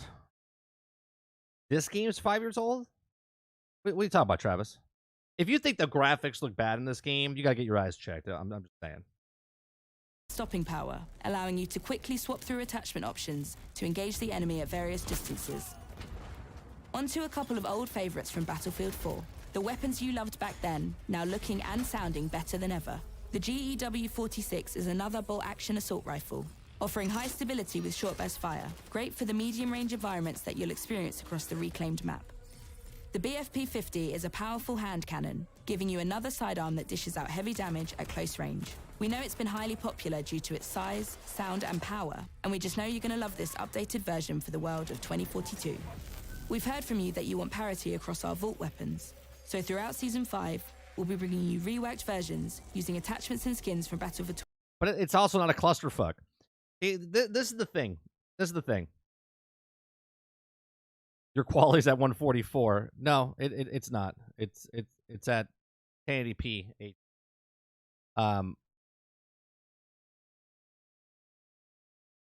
Oh, maybe you're saying Travis is at 144. If you're saying that this looks like a clusterfuck, like, look, I didn't play this game. I played it in the beta, and then we had the 10 hours. We had the 10-hour gameplay when it launched, whatever, because of EA Play, because of Game Pass. Another bonus. But then I didn't touch it. I didn't touch this game until, what was it? December, when it came out for the holidays, and it came out, or was it January? I forget when it came out on Game Pass. I think it was just after the New Year. And we started playing it. I refused to give them money because the game was broke, buggy, unfinished, and it was a shitstorm. Okay. Now obviously it's still running, and I get if people don't want to play it. The only reason I play it is because it's on Game Pass. So I didn't pay anything for it. I pay $10 a month. I play it once a week. So it's a lot of fun. In no way, shape, or form is the game bad looking in any way. And in no way, shape, or form, the people you play with might be a clusterfuck, but the actual game is not a clusterfuck. It's actually back to what Battlefield was, what it should have been at launch. And now 19 months later, this game could have been in a much, much better place. But it's sad to say that 19 months later, it's at the same point that it should have been 19 months ago, at ground zero. It should have been this at ground zero. 2042 across all Vault weapons. At the start of the season, we'll be bringing you the M16A3 and the ACWR, the A91 and the M416, as well as the MTAR-21 and the AEK-971. Season 5 also brings a range of gadgets. The Spring Grenade is a smaller grenade that bounces into the air before detonation, causing plenty of damage to infantry enemies, while anti-tank grenades will... Travis, that's the game mode I was playing. The game mode I was playing was running around capturing points. detonate on... Man, this extraction game mode has too much extraction in it. impact against vehicles. Then finally, mini grenades that can be thrown faster and further than regular ones. This opens up new possibilities for you. This territory control has way too much territory control in it. This capture the flag thing has got way too much capture the flag. By trading power for range and the amount you can carry. Season 5 brings with it 2 factions, one that's cutting edge. It's a completely different game, boss. I played it for 3 hours after launch with the hours they gave me, and I played it now where I'm level like 66, almost 70. It's a completely different game now. Calculating and professional versus a more survivalist group who are savage, independent and ruthless. You'll see this in the cosmetics available as you play through the Battle Pass. Yes. Some of the best we feel we've ever brought. Yes, there is more, and I play From all the Felt's different game regenerator modes. skin at tier Every 0 week I play a different to thing. We do Dozer's overthrow Conquest, skin we do at tier Breakthrough. 100. There's a whole load of items We haven't played much Portal. to unlock across 100 tiers of the free and premium Battle Pass, including cosmetics, XP boosters, and the new premium seasonal booster. Plus, those that were Year 1 pass holders will also receive an epic skin and XP booster during the first 2 weeks of Season 5, as a thanks for continuing to play. Since Season 1, we've brought you... Yeah, but you saying that, though, is just showing, like, that when you hate something or don't know something, you just talk shit about it, right? I take the standpoint of, if I'm going to talk shit about it, I play it, and then I can talk shit about it. See the difference? And you could talk shit about it, but you look stupid when you don't know something. But if you play it and then talk shit about it, at least you know what you're talking about. You reworked versions of all our launch maps. Our commitment with these reworks was to address the distance to travel between flags, the intensity of combat, sight lines, paths towards objectives, and cover. We're really proud of the work we've done to rework them all, and along with the 5 maps delivered with our seasons, and with the 6 available in Portal, we feel we have a real variety, allowing you to play the way you and your squad want. Yeah, congratulations. You made the game what it should have been. See, this is the way I look at their company. They didn't have time to make the maps the way they wanted to, so they just threw them out there because they had to get it out there. And now they're 19 months later, and now they fixed all the maps that were in the game at launch. You don't get a round of applause from me because you made the game what it should have been at launch. Want to play. So later in Season 5, we'll be bringing you the final reworked map, Hourglass. The overall size of Hourglass has been reduced to keep combat focused. Cover opportunities have been added along the... I don't like that they shrunk down the maps. I don't. They've done this to most of them. They shrunk down the maps because they want to keep it more constrained. primary routes where you'll find the action. Get ready for intense cover-to-cover combat. You'll notice remnants of combat scattered across the map. Yeah, they don't get a gold star from me, boss. You know what I mean? Congratulations. Hey, clean your room. Clean your room. Clean your room. 19 months later, you cleaned your room. Hey, look, Dad, I cleaned my room. Congratulations. Increased military presence and new opportunities for cover through fortified positions. The village is now a fortified military base in the new starting location for Breakthrough. If you look towards downtown, you'll notice the once pristine skyscrapers are now in... Now, if you want to impress me, hey, I cleaned my room, I cleaned your room, cleaned the backyard, did a bunch of stuff. Be like, hey, fantastic, man. Good job. Here's a sticker. engulfed in flames. The arches have received a complete overhaul in this now war-torn zone. The bridge has collapsed, leaving a large crater, and the new underground section has been added for more I agree, combat Quintard. opportunities. Take combat to The reason people complain is because the game was in bad shape, so people were... Here's the problem, ready? People played the game was shit, people left the game, people that were still playing the game were like, the maps are too big, we can't kill people, right? So, less people playing the game, so now they have to shrink the maps now. Now the game is popular, more popular, a lot more people are playing the game, but now they shrunk the maps, right? The reason they shrunk the maps is because your game was broke, buggy, unfinished, and people stopped playing your game, and that's the reason now the people were complaining about the map size. Now, the game's actually good, and now the maps are small. Bravo. the new underground section below the arches, where you'll find momentary relief from the chaos outside. But beware, the enemy might be lurking around the corner. The underpass has been claimed by heavy combat and is littered with destroyed vehicles for intense close. But that's the problem, boss. Right? Do you see what I'm saying? The maps were shit because they put them out broken, buggy. They were just wide open. There was nothing to think. They went back and actually fixed it, but now they also shrunk them down. If they had the maps like this when they launched and kept them big, people wouldn't complain that the maps were bare bone and empty and can't find anybody. Quarters action. The main road through Hourglass has received new fortified and military positions. The areas leading downtown have received new cover, which will help keep you safe during your assault.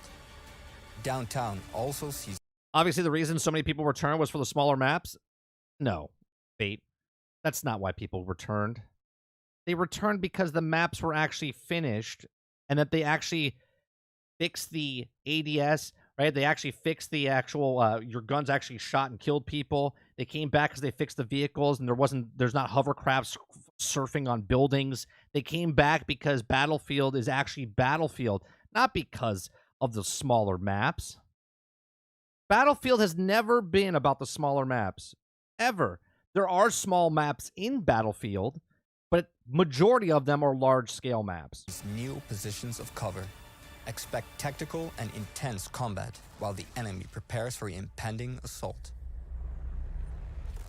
As with our previous seasons, It was a sniper haven, boss. It was ridiculous. You couldn't run anywhere without being killed. we'll be bringing you a mid-season event. We're not going to spoil it today. You'll have to wait for a full reveal, but you're definitely going to experience the combined arms that Season 5 is all about. Along with the Yeah, but look at it from a business perspective, Fate. If I came out with the game that didn't have the problems it had because it was finished, would people really complain about the map size? Because now the maps are completely different. Completely different. There's more cover, different avenues to go. Okay? That's why they're back and playing the game, because now it feels like Battlefield. It not because of the small maps. I'll have to push back hard on that.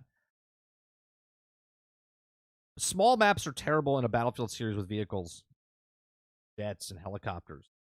squad management system coming at the start. Throughout the season, we're bringing more quality of life improvements. We're updating the vehicle loadout to enhance their roles and characteristics on the battlefield, introducing new weapon stations, including thermal tech and heavy anti-air, and of course, Ooh, now that's fun. continuing to bring weekly experiences to Portal. That's going to be fun, because I'm going to love some of that. We were just talking about that last night, right? I was like, I used to love taking the AA guns from Battlefield 43 and just blowing people out of the sky. If I'm the sales guy that controls how much I pay developers, and I see the uptick in players returning, and we have a smaller maps, then we'll go, hey, we can save money and put out more small maps, big maps. Yeah, but you're talking about actually making a game in the very beginning, right? Because in the very beginning of this, they made the maps and just put a flat surface, wide open, no cover. No cover. The developers didn't take the time to do it. Now they went back and fixed the maps. They fixed the maps that they did. I'm sorry, that's gotta be lazy. If you're trying to control the money, that's fine. But then you still don't realize what your player base is and what your game is, which is still a bad decision. Hence why it took them 19 months to fix it. Longer term, we're continuing to work on the game beyond Season 5. We're committed to continuing the Battlefield 2042 journey and are working through the best ways to bring new content and experiences for you all. Expect to hear more from us on what's planned in the coming months. That's it from me today. Let us know what you think of Season 5. We can't wait to see you on the battlefield. I'm just so, like, I played this last night. I'm so upset because I love the Battlefield series. One of my favorite series in all of gaming, right? Used to love playing with my buddies. We would have like 20 people playing on a map together. We would play for hours and days and weeks and months and years. And I'm just pissed off because Battlefield 5 was just like this. Came out, was broke, buggy, unfinished, and they fixed it over time. I think it was 18 to 20 months for that. And now here you are with Battlefield 2042.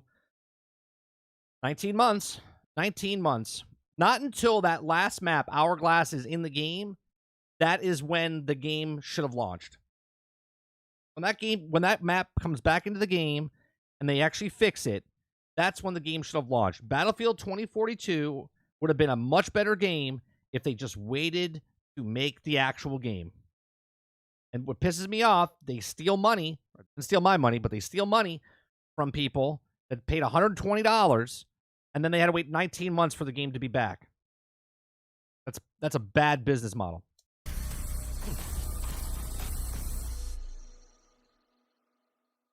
Shit business model. It's not a bad business model. That's a shit business model.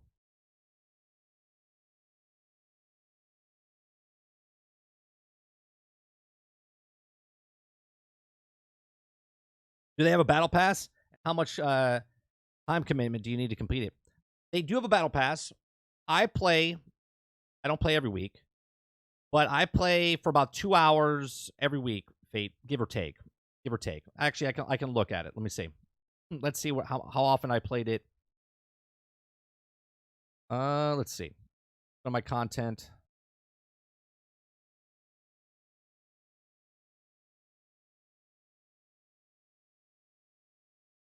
When did the new season come out? When did the season it came out 13 weeks ago? So that would be March, April, May. So like beginning of March.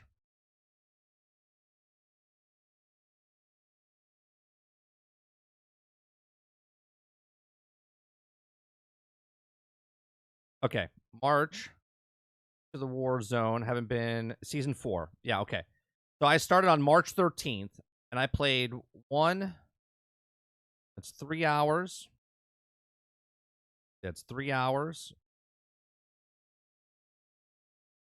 Hold on.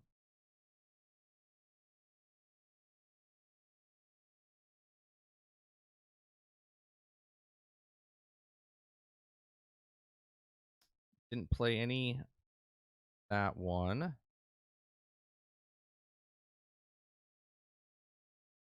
Play another one here for another 4 hours. That's 7 hours. That's 2 times I played. 3 times I played. So that's another 3 hours. That's 10 hours.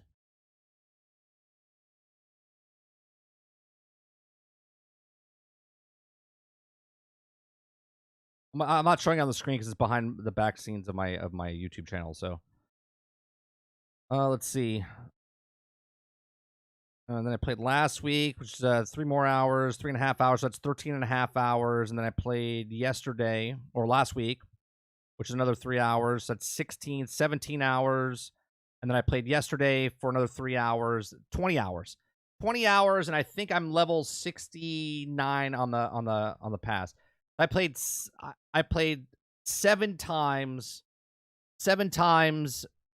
in the last 13 weeks. Okay, and I almost completed it. I could probably complete it if I put in, and I didn't play every week. If I played 1 day a week for 2 hours at a time, I could probably finish the battle pass.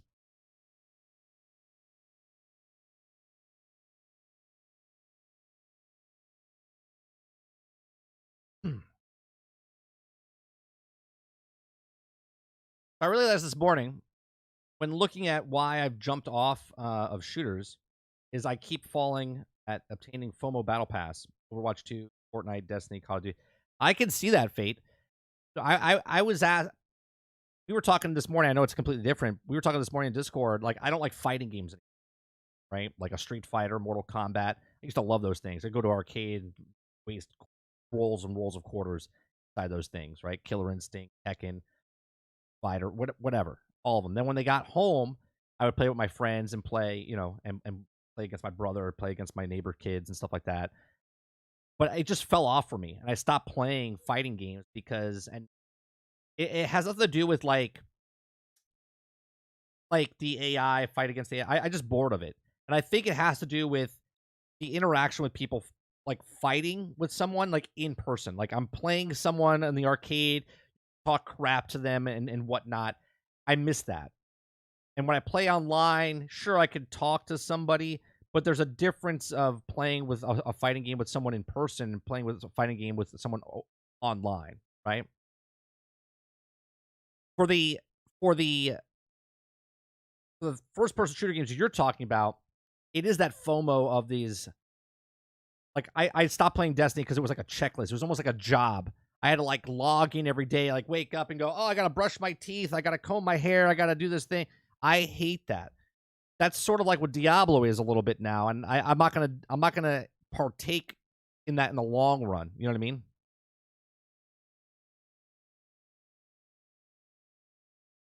Game is supposed to be fun, Fate Walker. Not a fucking job. Exactly, Sarge. I'll keep failing is why it's like the battle pass did not have the expiration. Yeah, but do you play Halo? Halo's doesn't expire. I don't think that's more of a success than one that's not that one does expire. Right? I think the game still has to be fun.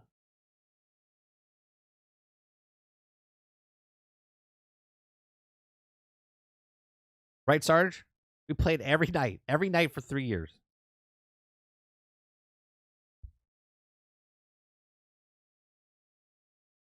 Robert Jones says, exactly me. Fighting games. I used to be good, but practice turned into work instead of fun. Yeah. Yep.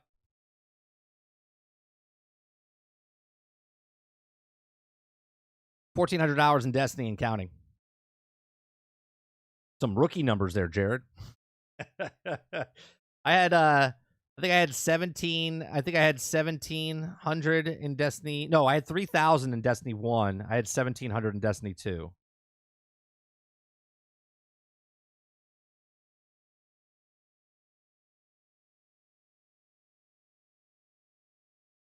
I'm messing with you. That's still a lot of freaking hours in there. Fate says, I'm worried about Diablo going that route too. It is. It is. That's the route it's going to go. You know what a duck looks like, right? Like you can close your eyes, you can picture a duck in your head, right? That's what the video game industry is, right? When you think something's going to happen, it's definitely going to happen. If you think that the game is going to turn into that, that's exactly what it's going to turn into.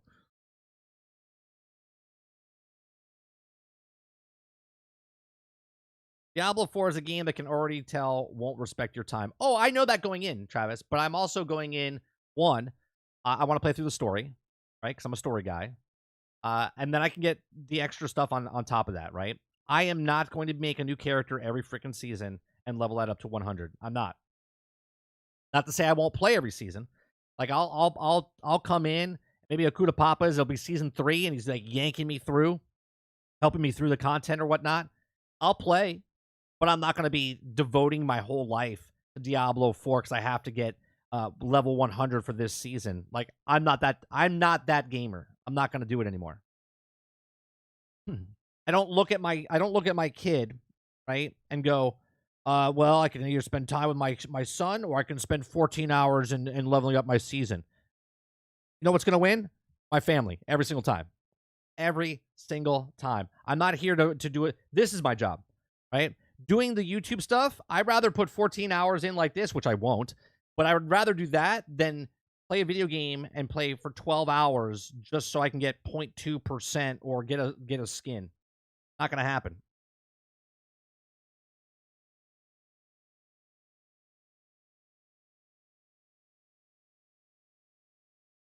Kylo says, all I have to say is I hate modern gaming.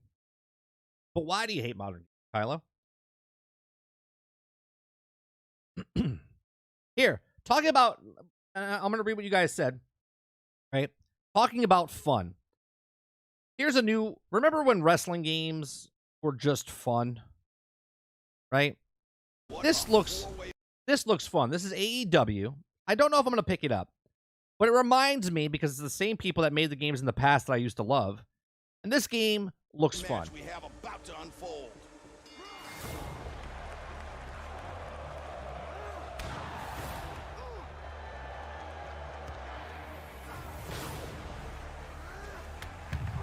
We could just hope for I was wrong videos.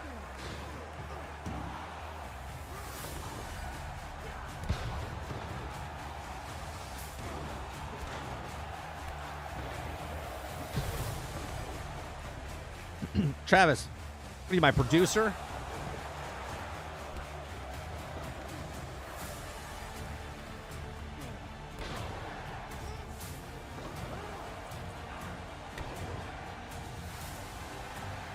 You could do that in this game too, Super Dave. You can customize your own characters in this game as well.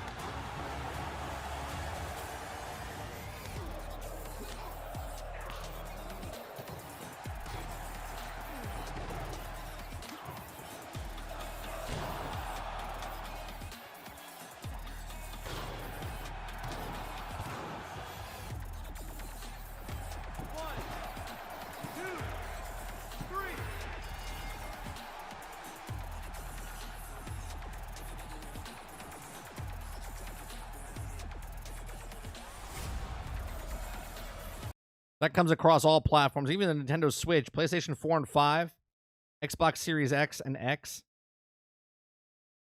Xbox One, Nintendo Switch, and PC. That looks like a fun game. Just looks fun. Looks like a fun, straight-up wrestling game. Does it have Royal Rumble and Battle Royale? I'm not sure, Sarge, but if it is, it would only be 4 people in the ring. Carlos says, microtransactions, no creativity, unfinished games, broken promises, shady business practices seems to be getting the worst of the technology advances. Yeah, there's a lot there. This is the same engine they use for Def Jam and No Mercy. Def Jam Fight for NY is one of my favorite fighting wrestling games ever. I used to love, because this is THQ Nordic, they also did WCW and NWO. One of my favorite games. We might pick this up. We might pick this up. It all depends on what I'm playing at the time. If I have like because once like the Diablo wave passes, Diablo will go into the rotation. Like we play Battlefront, we play Division, we play like a random game every once in a while. We'll play Diablo. We might throw this in there. Maybe maybe I'll pick this up and we'll do a member stream. So anybody that has it, we can do like a members tag team match or battle royale type of stuff. I don't know if it's crossplay. So I hope it's crossplay, but probably not.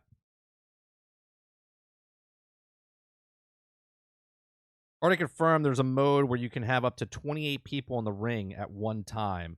But that's an online mode. 28 people online? Sold. That's awesome if you can do that. Man, I hope it doesn't crash when you're in the middle of it and you're trying to win. Is that true? You have to start a new character for every season? Yes. Yes, Kylo. Yeah. There's I don't know if they're gonna okay, so for instance, I don't know if they're gonna add more story content that I can pick a character I want to use. But yeah, every season they want you to start a new character.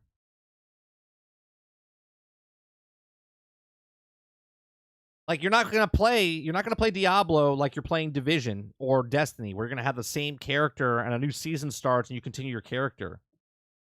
Believe me, I want that.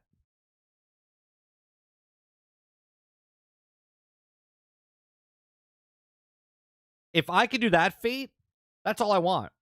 Like if it's a wide open world, I want to go where I want, kill what I want, go kill the bosses, look for gear, really like grind. And build my things slowly, right? I don't want to play the game for 12, 14 hours, and then the next season comes out, I got to play 12, 14 hours for a new season, right? And I got to play the whole game over again. Like, just give me new content, new area, let me go over there. Like, I don't want to play a new character to go through a season pass yet again and again and again.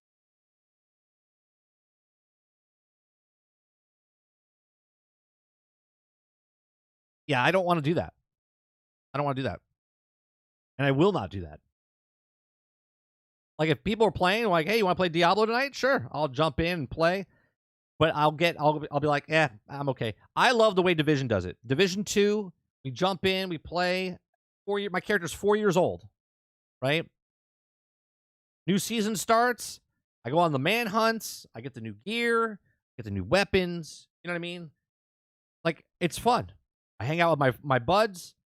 Just play the game, we bullshit, we kill the things, and we go around, and then the open world, and then just rinse and repeat, right?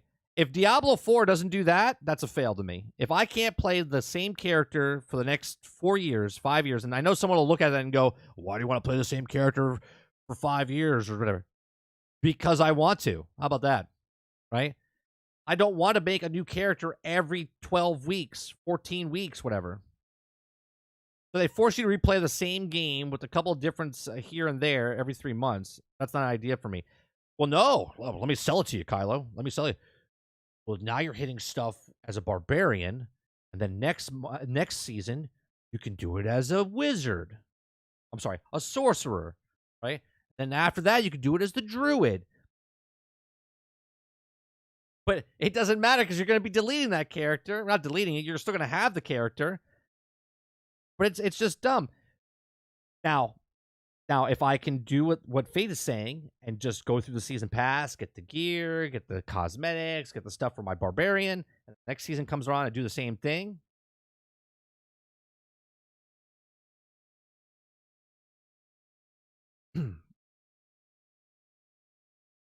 It's obvious they won't let you. We used to have one person rush to max level in a day, or 3, and then they power level us. Yeah, Fate. That's what Akuta Papa did for me for Diablo 3, right? I was going through, and then one of the seasons, like, oh, let me try the season. He came in and just yanked me through. I think in one stream we went from like level 10 to like max, and then into the Paragon system.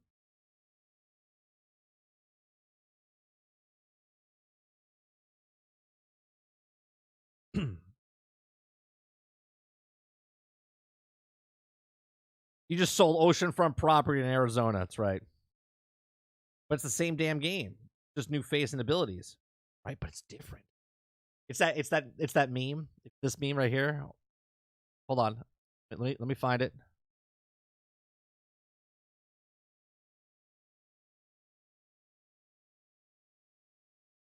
It's this one right here. Same. Right? But different. The same. Different, but the same.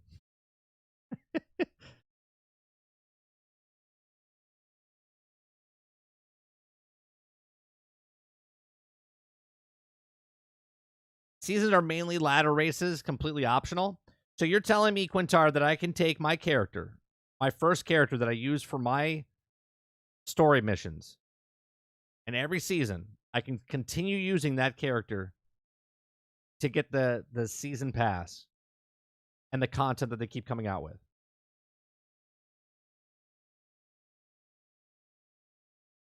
So I could be in a world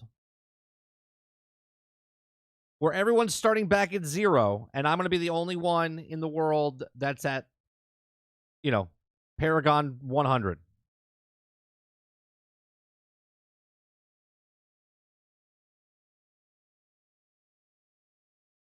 Well, they did, Fate. They stopped that because everything scales with you now. Everything scales with you now.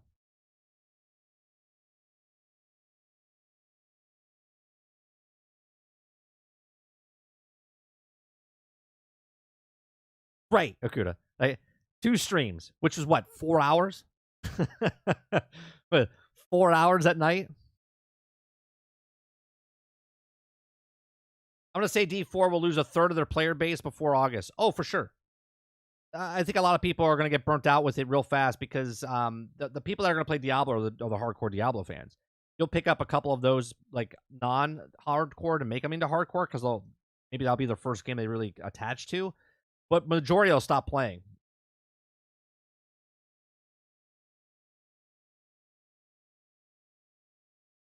Again, seasons are different than battle passes. I'm talking about seasons. I'm talking about seasons, not battle passes.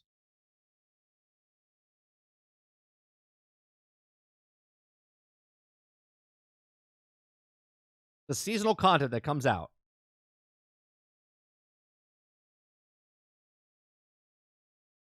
Will I be able to take my classic character and take them every time a season comes out?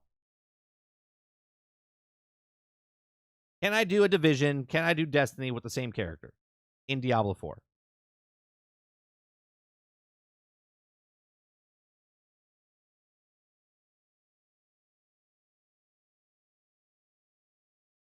I don't have Game Pass. I have Mike Pass. Better value. I'll be honest with you, Travis. It's a better value.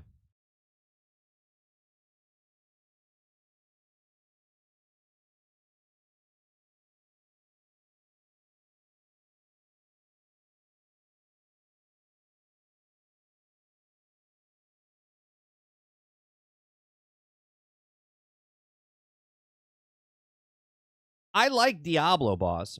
I just don't like that I can't keep my character. If that's the case.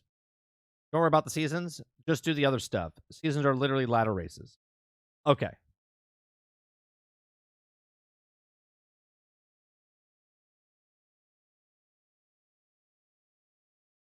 Unlike Game Pass, Mike has a soul.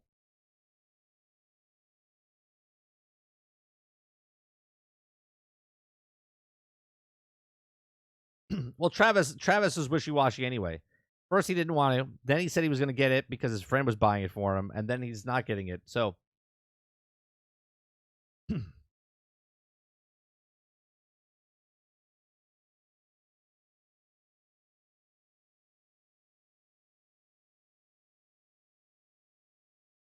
yeah, I just want to know if I can keep the same character.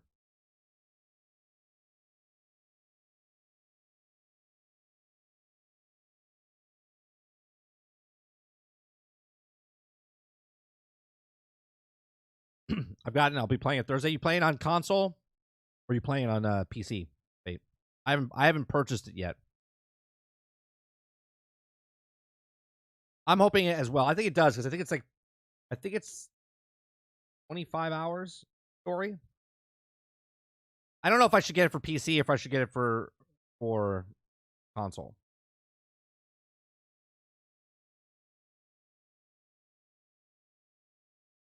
Is it two questions I have. You guys on PC. Oh, you don't have a new gen console? I thought you 5 or Xbox Series X, Fate.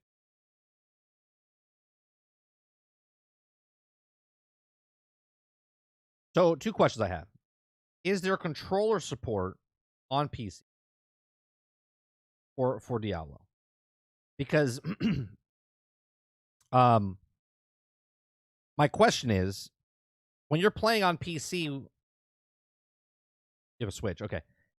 If you have a PC and you're playing Diablo, isn't it point click? Is it point click? Like, am I pointing clicking with my right?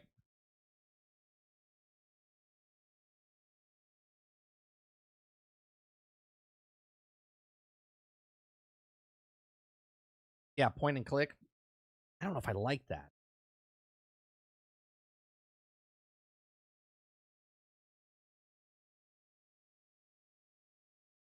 Oh, you can use keyboard, Quintar. You can use AWSD.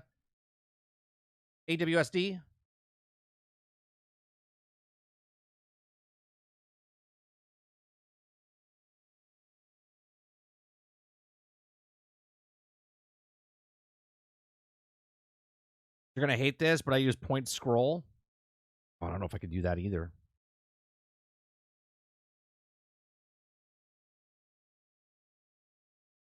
No, I don't want to reset my character, Akuta Papa. I don't want to reset my character.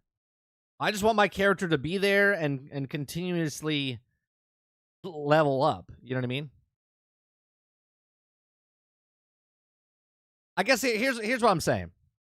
Can I play my main character in Diablo, which will take someone, let's say they play 200 hours and get to max level, right? Meaning Paragon, the boards, whatever. I want to play that with my character, but over a longer period of time. It's still 200 hours, but I want to play it over the year, not in the 3 months.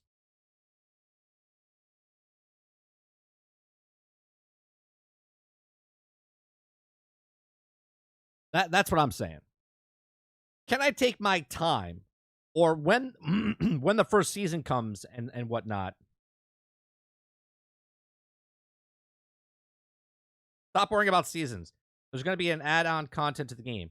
Sure, I just want to know, can I keep my take my time with my character over the 200 hours to get to max level over 6 months, or does it go obsolete afterwards? That's what I'm asking.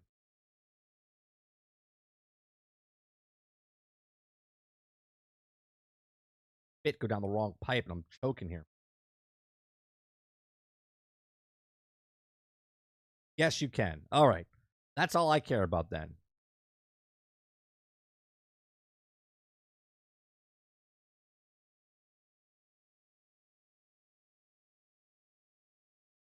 They'll just go into a non-ladder. Okay.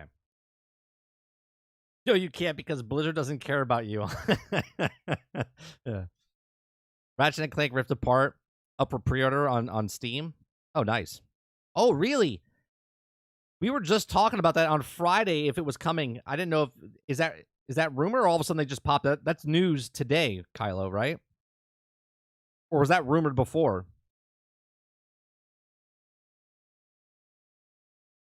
Diablo 3, you can make a seasonal character. When the season ends, the tune becomes a normal tune.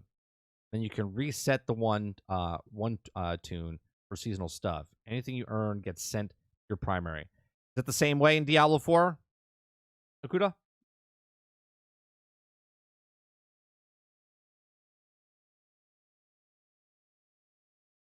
Just popped up now.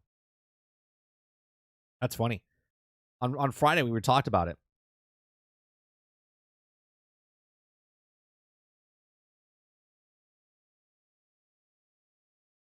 You're speculating, like, would they let you do it on PC because people are gonna see if you can do the technology? Because they said the only reason it was on PlayStation is because of the SSD. Alex was saying he wants to do a test when it comes out on PC if he can make it happen with just a regular standard hard drive.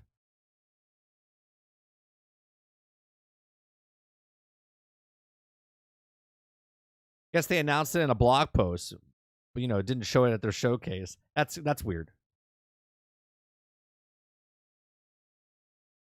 Yeah, regardless, I'm buying it. I just don't know if I want to buy it now for PC or PlayStation. Or PlayStation. Fuck's sake, I don't even have a PlayStation. PC or Xbox.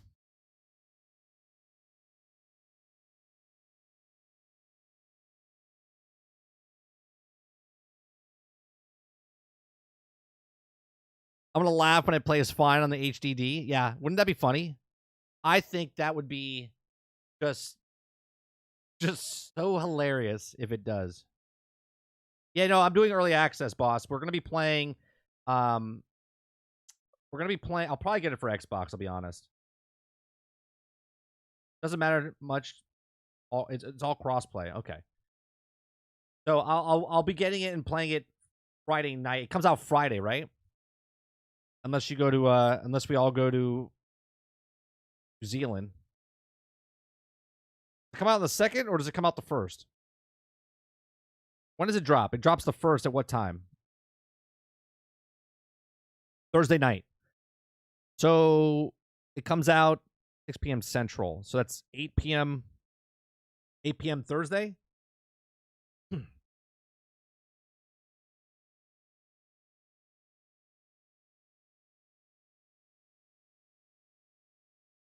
We do our podcast on Thursday, 7 p.m. 7 p.m., I think.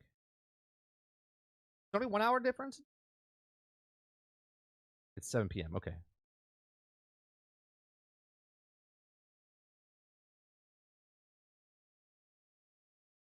Oh, right. Mountain is yeah. You're correct. You're correct.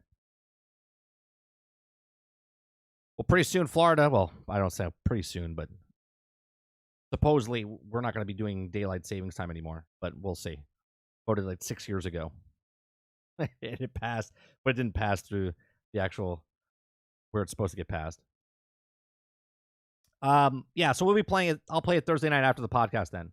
So we'll do the podcast from 8 to 10, 10:30, and then I'll jump into the Diablo Thursday night, Friday night, Saturday night, Sunday night. Well, we voted for it, Fate. We voted for it. It's supposed to be gone. It passed like 6 years ago.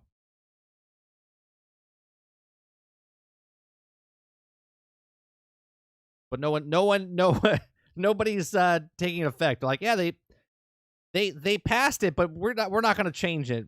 We're still working out the glitches. Like, what? We voted. The people voted. We don't want daylight savings anymore. Can we get rid of it? They're like, yeah. Not that simple. Then why put it on the ballot? It really is. Let's just move it a half hour back and then leave it there. Just move it a half hour. Not even the full hour. Move it a half hour and then leave it.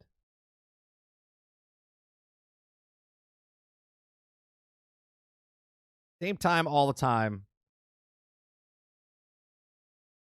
There's a place up in the Panhandle that does that in Florida. They don't acknowledge it. It all depends if you're in that area, if it's a 1 hour difference, 2 hour difference, 3 hour difference. All right. So this morning we talked about a couple different things. We talked about the technology of where gaming's going with the AI exponentially faster. Talked about we showed the AEW trailer. We showed the Battlefield trailer. We talked about how Game Pass is not good for all developers. And Somerville developer came out and said that they lost money for that. And we talked about a bunch of random stuff in between. I do appreciate everyone coming out. I got to get going because my son is home and sick. So we got to make sure that he's good. He didn't call me except for the 2 times when we were live. So we're going to make sure he's good. We'll be back tonight, 8 p.m. Eastern. Sarge asked if we're playing something tonight. We can, Sarge. If you want to play, we can play. If you want to play, if you want to download that code I gave you. And we can play Starship Troopers if you want, Sarge. If not, we can play Division. We can play whatever. You guys have a great rest of your day. Appreciate you guys coming in, hanging out with us. Make sure you hit that like button on the way out. If you'd like to go above and beyond that, you can hit the subscribe button. If you'd like to go above and beyond that, you can become a member as little as $5 a month. Appreciate it very much, and I'll see you guys on the next one. Peace.